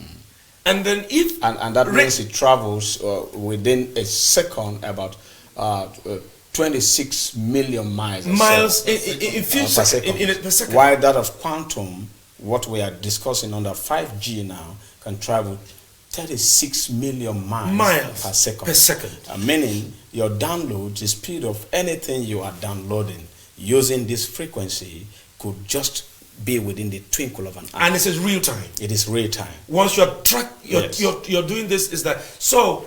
If at 4G, and we still experience brain tumors, and we had neck tumor, and then birds were electrocuted by the radiation, and the test of the 5G killed the birds. The 5G or the 4G? No, the 5G. The 4G was concealed. Was concealed. The effect of the 4G was not exposed. Was not exposed. So, and that is why the body, I didn't quote myself, I didn't come out to do that. I had to follow the regulatory body, what they recommended. And that was what I shot. Now to conclude, 5G is going to bring business to those inventors. And so exposing the effects of the 4G at the time would have stopped because there was a plan in place to establish even the 5G. So the business part of it is completely different. So the young man who has asked us a question on whether there is a nexus, actually there would definitely be a nexus. And if COVID-19, which is coming at the time where 5G is also coming, we can only speculate that the brain tumor manifesting at the 4G at the time, and now 5G is being mentioned, and then COVID-19 has come. Now, brain tumors are different manifestation. 5G is manifesting COVID, and it is a coughing and sneezing disease. But it's all based on speculation. And they're all based on speculation. No, from the analysis Peggy gave, there's a possibility. You could see, you could see that it's explicit at this level yet, and it is not hypothesis. It is not hypothesis. These are real. We are saying that 5G is going to operate in real time. What does that mean, real time? As we are sitting now, we are sitting here now.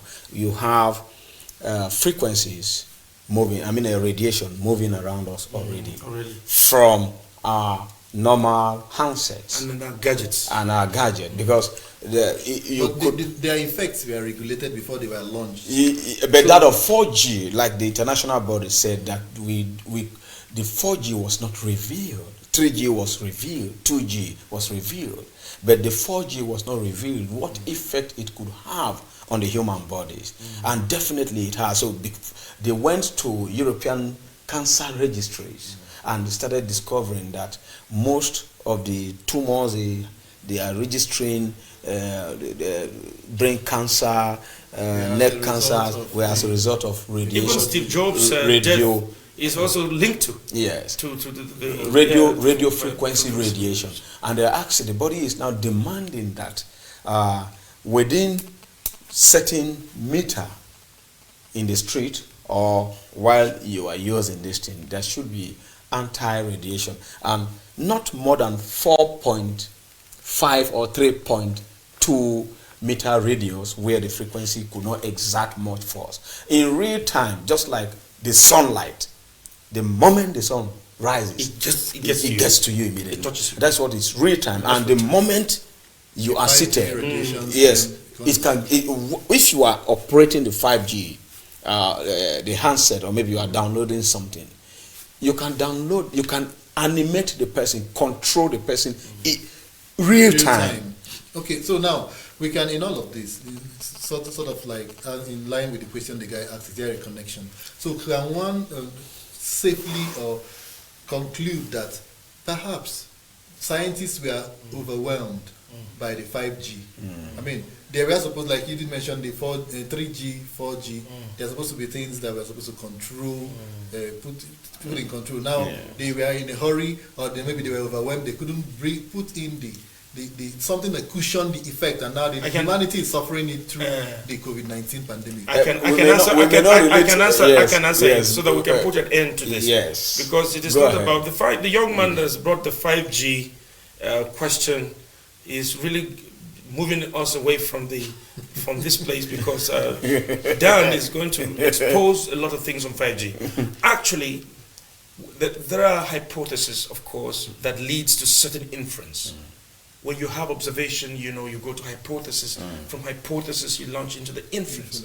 All right. So now, because of the advent of the COVID, whether man-made or laboratory or it is 5G causing it, it is still in the process. Yes. Now, we can only speculate at the moment. So let's wait for that such a time where the authorities would have looked at it and then said there was actually a nexus. Then we can actually connect. But we are just expecting, that nexus. Okay. Because we can only speculate. And I, as a person, I'm feeling in my mind that there's something the scientists are trying to hide because of the business perspective of it. All right. Thank you. But on the other hand, I would love to use 5G. Okay. I would really love to use it. So everybody will want to use 5G. Yes. We'll talk about smart cities. Yeah. Safely use it. Smart everything. Smart human beings. Real-time operation. operation. Talk about AI. Yes. Artificial intelligence. It is going to use to control all animate and inanimate objects. Anything that is connectable can be controlled. And I hope by the you scientists that are talking about AI, IoTs, and Internet of all things. I hope you guys are also looking at the job, how it's going to affect humanity in terms of job loss, because machines are now replacing every other thing. What am I going to be doing? What am I going to be doing? How am I going to wake up in the morning and a machine will come and serve you food that's already cooked by a machine? You have to key in. It's advanced physics. It's advanced computing. That is why it is called quantum computing. Okay. You have to key in. Nations will key in. So far, there's no African nation. No, I understand. Queuing for this I understand the aspect of keying in. But what my concern is this: because nowadays, if you go to a fuel station, you have attendants giving you fuel. You go to a supermarket, you have people serving you. You remember when you have this AI, and then you go to a filling station, a button just comes out, and puts stuff. In fact, a car, you don't even need a driver. You don't employ drivers. So, what will happen to the mass of humanity? What about you talking here on television? A time is coming when Daniel Atai will also move away from here. Artificial intelligence will sit down here. A computer will be talking and be saying. So what will happen to you? What will happen to you? You will lose your job. I will not lose my job. I will equip myself. I will upgrade myself to be able to be a producer or a creator of the 5G. AI or 5G. I could use a lot of things. We remember when they said Y2K. Year 2000 millennium and above millennium. We are programming millennium stuff. So what are you talking about? And we hope to still go back to those things and go into programming of how we could use 5G appropriately in Africa. All right, now to the last question, the caller that called and asked about the names of people who have been healed. We talked about 99. People have been discharged from the COVID-19, and who are all these people? I think we know some of them. I think we know the governor of Kaduna State. We know the governor of Oyo State. We know I think a whole lot of them. We know a lot of, especially those people who are always. Let's pick this call again and say. Hello, good afternoon. Good afternoon. Your name and where you are calling from, please. Yeah, my name is Sosi Kenny. I'm calling from Maraba. Okay. Yes, sir. Thank you very much to the team. I've been following the good works you've been doing in bringing us abreast with situations concerning COVID-19. Thank you very much. And also in the light of what you are discussing, we are very excited that there are some positives we may actually begin to pick at a period that we'll be calling a post-pandemic period. The world is beginning to realize that people could actually work and study from home. And the ODA, the Open and Distance Learning System, the virtual working system, and would actually solve a lot of problems, including infrastructure problems. You can imagine when a predominant percentage of workforce are permitted to work from home, and then a predominant percentage of campuses that we have, students are allowed to study from home through various applications. You see that there is a very new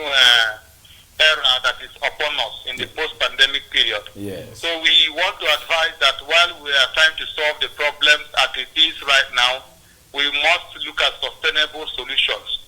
The Minister of Education calling for NTA or SRSTN to begin to broadcast lectures of departments online is actually not a welcome there.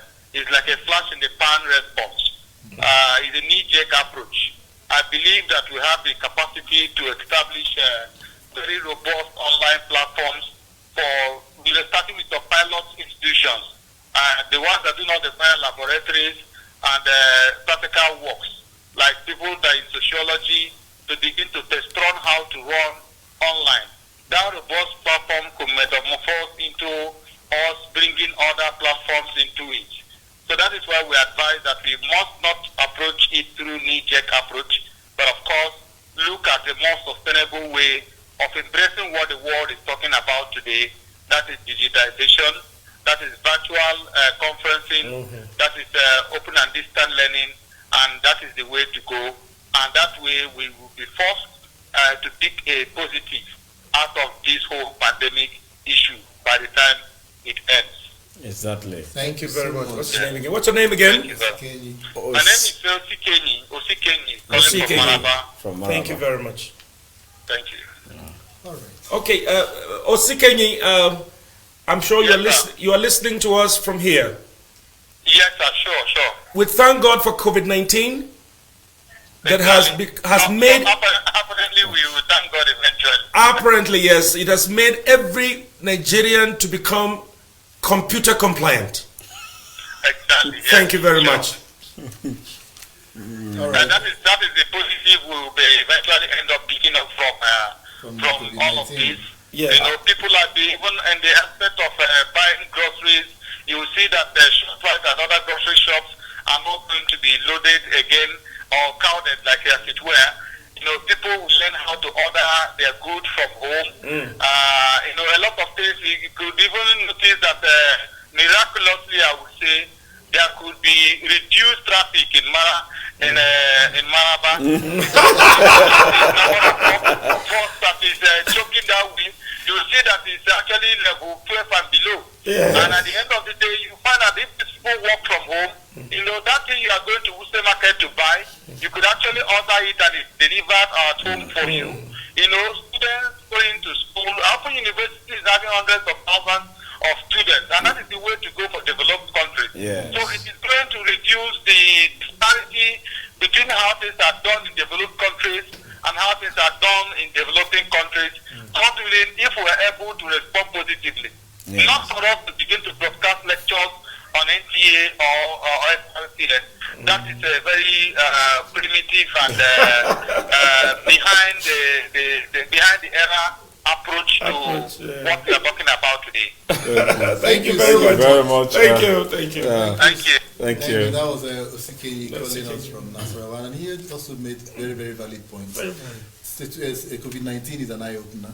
Now he's talking about people being internet savvy, people being technological savvy, people being, getting to know about joining the technologies like you mentioned. You see, my brother, the pathetic side of this is the fact that among the nations who are gearing for this technological stride and investing into it, there is no African nation among them. But isn't South Africa among them? South Africa is not even among the 10. The first 10 I mentioned in that article we shot here is there and is still there. So, but if it could still surprise you that among those top nations you think actually the Africans are the ones driving that's what I'm saying. Yes, right there in those places. Okay. Africans. Talk about NASA. Talk about a lot of Nigerians. What are you see, talking? there is one thing for you to go abroad and participate in the technology. There is another thing for it to be in your country to drive economy, to drive security, to drive education, to drive the health, to drive your institutions. So I'm not saying that there are no Nigerians. The Nigerians are even there creating the microchips, the mega chips, and what have you, even bringing the calculus to make sure that this is a standard bearing in mathematics. But then we are behind. Look at, for instance, I came to Abuja. I'm not used to the environment, But the moment I knew the environment, the Abuja is networked, is Googled. You could just use your Google Drive. Yeah. I entered my Google anywhere I want to go, I drive, and Right. my Google takes me there. Exactly. So it will be attached to the car under 5G, such that once you program where you are going, the car will drive you itself. just sit, you can be eating in the car, the car will just drive you to your destination. And where there is traffic jam, it has alternative route, and you understand that's what the young man was saying, that traffic will super, I love that, but don't forget the fact that right now there's no 5G and you employ a driver.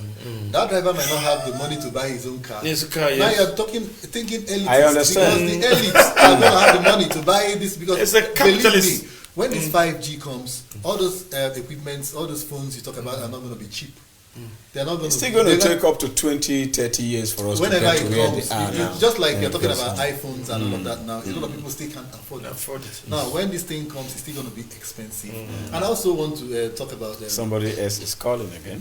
Okay. You have not even answered the other question. Yes, let's pick the calls, and then we can reject the calls, and then we'll start contributing. Hello, good afternoon once again. Good afternoon. Okay, sorry, I had called earlier. Still Osikeni from Maraba. Okay. Yes, I'm calling again because I was approaching a time I could attempt to draw a nexus. Okay. Between, it's a positive nexus I'm trying to draw between the 5G innovation and COVID-19. Okay. Actually, it's a transition we are going to get into. Okay. The world thrives from evolution. The technology has been evolving from Stone Age to Iron Age. From Iron Age, we saw what is called computer. Then today, we are getting into what we can call data age. And the COVID-19 beginning to teach us to work from home, to study from home, and reduce a lot of physical contact. Actually, that is the real concept of physical distancing. So the vehicle to drive the volume of work that can be going on virtually, whether to work from home, whether to study from home, whether to do business from home, to trade online, there's going to be a high, because of the experience the world is having right now, there's going to be an unprecedented increase in the volume of online transactions that is going to happen post-pandemic period. And this is the best time we need an improvement upon the telecommunication infrastructure we have the world over. Yeah. To me, that is the only positive nexus I can derive from the coronavirus pandemic, what it's doing in the world today, and the extent to which the world could be prepared to accommodate the pressure. Thank you. We've lost it. It's still online. It's still online. Hello? Okay, we lost it. Hello. Okay. Yeah, valid points. Valid points is making about the good side of we're trying to connect the COVID-19 and the 5G. But also, I also think maybe somebody somewhere, I think we might be thinking about in the nearest future of maybe funding a study, the effectiveness of working from home on the economy, especially the Nigerian economy as we speak, because we can't just assume that, okay, people are working from home, it's going to be good on the long run. We've heard about job cuts because Nigeria, we are not yet ready for all of this. We are talking about some companies have been downsizing because of the stay at home. They can't afford to pay. Now, those people that have been able to work from home, how effective has it been? What is the macro or microeconomic effects on the economy? Yes. I think that's going to be a good study that we might have to. Yeah. Let me just, that's a good study. We're going to work on that. Let me just throw a little light on what's his name again? Yeah, Sikenyi. Sikenyi. Sikenyi, I'm sure you're listening to me from your remote station. This is also a very good effect of networking, and it is also made possible for you by 4G. Maybe we can improve upon that when the 5G is eventually launched. But I want you to know that an ordinary situation of distribution or disbursement of palliatives by the government is taking the government such a long time, and they are completely finding it very difficult to implement it. Okay.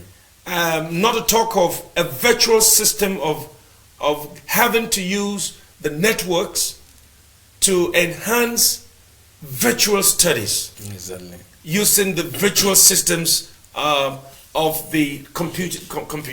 You mentioned the fact that we are now in the data age. We came all the way from the Precambrian times to the Mesozoic era, came all through to the jet age.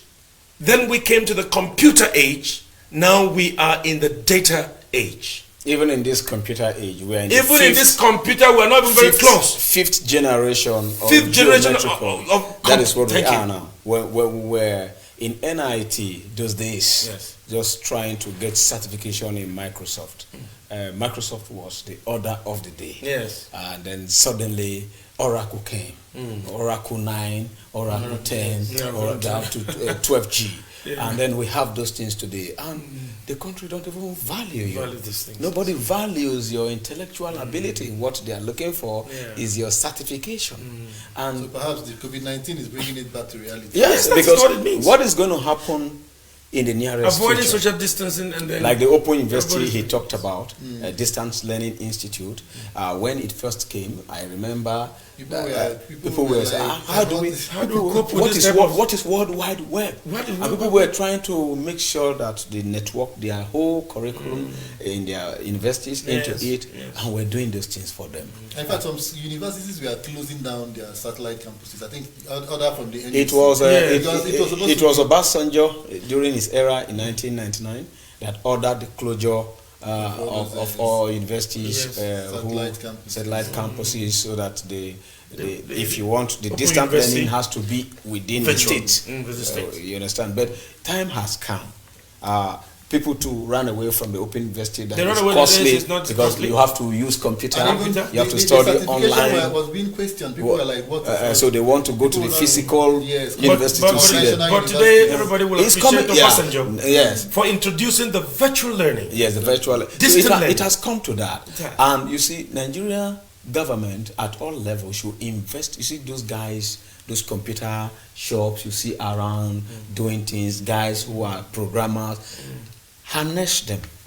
And this is technology now. We are going into another phase of economic drive that is not going to be dependent on physical human. Yes. So, Mr. Charles, I think what we are going to do, we are going to find a way to interface with the Ministry of Science and Technology. Yes, we need to maybe bring the minister on this program. On this program to explain. To talk to us about plans and how to minister. Yes, that's what. Yes, 5G. Because you can see a brilliant conversation contributions from our viewers about possibilities of COVID-19, so that we don't just sit down and shout about hunger is killing us. Palliatives. They can't share palliatives. We have money to buy the first, even the latest car in this country. We could go to America, order for the latest car. We don't even know how to do it. We don't know how to invest in technology. Our National Assembly was ordering for cars. Yes, ordering for cars, and they say they don't even want that of innocent. They want to bring the one from outside. Yeah, from outside. We don't appreciate anything from We don't here. appreciate. And then we have programmers. No, we have to buy innocent by we have Nigerian programmers who could even sit at home and control so many institutions.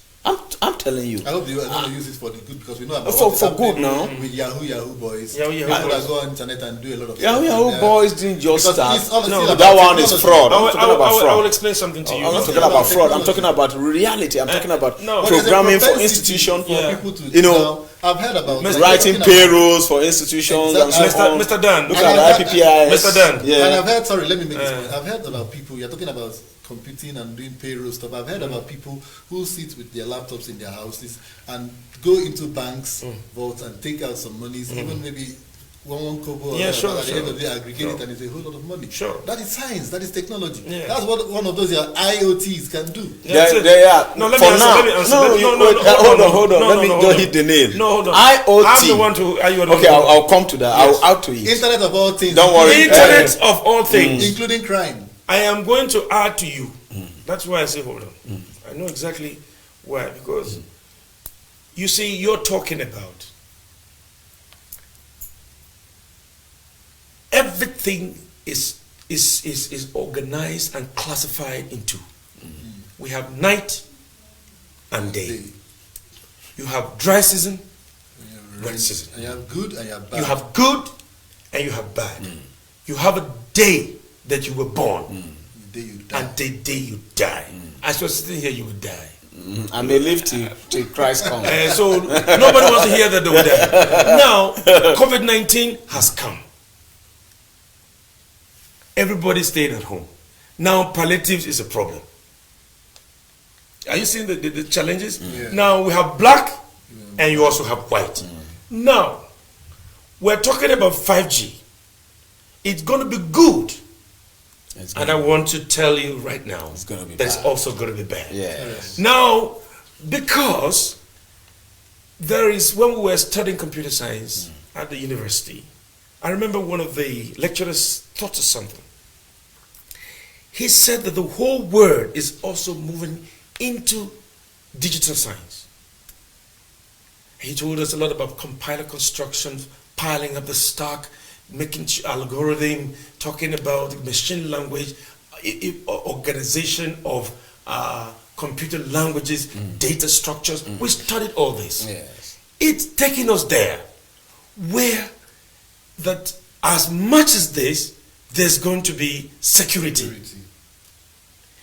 There is a creeping technology. You know, creeping is an algorithm. It's a program in the cryptography. Creeping. Cryptography brings the No. algorithm.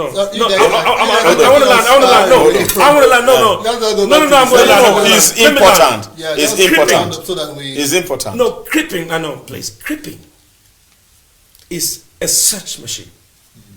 I remember one girl in my school she came out with the best project and she blasted an A.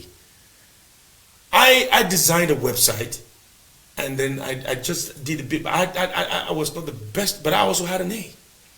But that girl designed a creeping. Creeping is a search machine. It goes into every aspect of now while you are trying to bring in security, to stop access, what creeping does is it is a program that overrides that security pattern of the algorithm that suggests an override that makes you to actually have access to what you should not have access to. No, that is not crypting. Anyway, you are right. Hold on. As you say, crypting is a creeping. Yes. Sorry, creeping. Hold on now. We have the algorithm has two functions. Let's not forget, this is COVID-19. You were talking about Internet of all things, and I'm trying to add something. Yes. 5G, the why people are fighting against the 5G, that the Internet of all things, is that it has the ability to decrypt every crypting of the cryptography. Yes. That means, what are we talking about cryptography in the programming? It means that the security, the private security that you have in your system, maybe for your door, or for your car, or for your office, or for even the security structure of the nation, the DSS, for instance, the security architecture of a nation, where you have, let's say, Pentagon, what you think you have secured, somebody somewhere using 5G, the Internet of all things, so long as you are connected to it, could be decrypted. That means break access into that encrypted, algorithm that you think you have. And something So, negative can come out of however, it. what US and China are fighting on now is who will get the control. Because once you launch it and you have access to maintaining it, you control all things. And that's why they said anything connected to it. So US now is trying to make sure that we can round up. Maybe we can pick this call again and then use this to round up. It has. You have not answered that question from. No, let's take this one. Who is that? Hello, who is on the line? Good afternoon. Good afternoon. Yeah, my name is Morgan and I'm calling from Lagos. Okay. Paul Dana. Morgan. From Lagos. Okay, Morgan from Lagos. Yes. Okay, what is your take on our discussion on our Situation Room today? This is Television Nigerian and the Nigerian News Situation Room. Okay, thank you very much for what you have on ground for us today with regards to COVID-19. Okay. I think COVID-19 is a global pandemic that the entire globe is to confront. Like we always say, the world is fighting a common enemy. The truth about everything about this COVID is, whether we like it or not, it has hit the devastating effect on both human and then economic matters. And response of individuals with regard to measures we need to put in place in order to curb this menace, that is talking about issues like the sit-at-home issue that have become an issue with certain people today. Our concern is, as a Nigerian, I want to appeal to Nigerians because these are falsehood about this whole thing that people are believing that there's nothing like COVID-19. But the truth about everything is COVID-19 is for real, and it has had its own devastating effect in other countries of the world. We want to believe to Nigerians' issue is not as bad as like what we've had in other countries of the world and even around Africa. All thanks to the way it has been managed over here by the NCDC and how prompt the federal government have actually respond to it. But I'm also appeal to Nigerians to try as much as possible to ensure that we stay at home and then adhere to all advice with regard to how we can actually fight this very menace. And again, to the federal government, we want to understand there are palliative measures that are put in place. But the truth about everything is, as much as the government is trying to reach out, to a very large extent, we want to believe this reach out with regards to these palliatives are actually not getting to, in my own opinion, the right people it should get to. I think at this point in time, everybody requires some sort of palliatives. But the truth is that if you are asking the people to sit at home, there are certain people who the sit at home has a very, very negative effect on. Those are Nigerians that actually go out to do their maniac daily job to fend for themselves and for their family. It is more devastating on such individuals than the civil servant or people who work and earn monthly. The truth is, because there's no proper statistics in place for us to ascertain those individuals, we always not get it right in that regard. I think that is one angle we want to plead with the government to look into. There's a way the government can actually do this and then try to put measures in place to ensure that this palliative actually get to those individuals. Hello. You are in Lagos now. Yes. We learned that Governor Sanwo-Olu of Lagos is given palliative like foods to people in the street already. Yes. That's very correct. Is that not palliative enough? That's palliative enough, but what we are saying is, I don't want to use the case with Lagos now, because Lagos is just one out of the 36 states in Nigeria. Yes.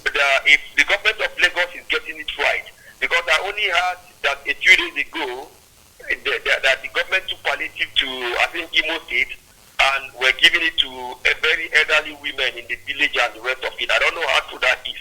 But if that information is very correct, then I want to believe it's not a total way, it's not an accurate way of going about this whole palliatives. The truth about everything is, in my own opinion, the people I feel require this palliative more are just the younger people within the middle class, whose source of livelihood is basically daily maniac work. That goes that you are shutting these people out from going to source for daily bread, and the palliative is not getting to them. Yeah. Don't you think the effect of hunger becomes even worse than COVID-19? Exactly. So that is my concern. You are correct, and we think the government, they are listening to you. But so far, 3 states lockdown, isn't it, Mr. Charles? Yes, exactly. And other states will have to depend on their governors whether the order of lockdown will be directed or ordered there or not. So thank you for your wonderful contribution. We are still on, and I think they have taken note of your opinion and suggestion. Thank you very much. Okay, thank you so much. Yeah, that is Paul Morgan, who just called in from Lagos State. He has also confirmed about the situation in Lagos, about these palliatives being given out by the governor of the state.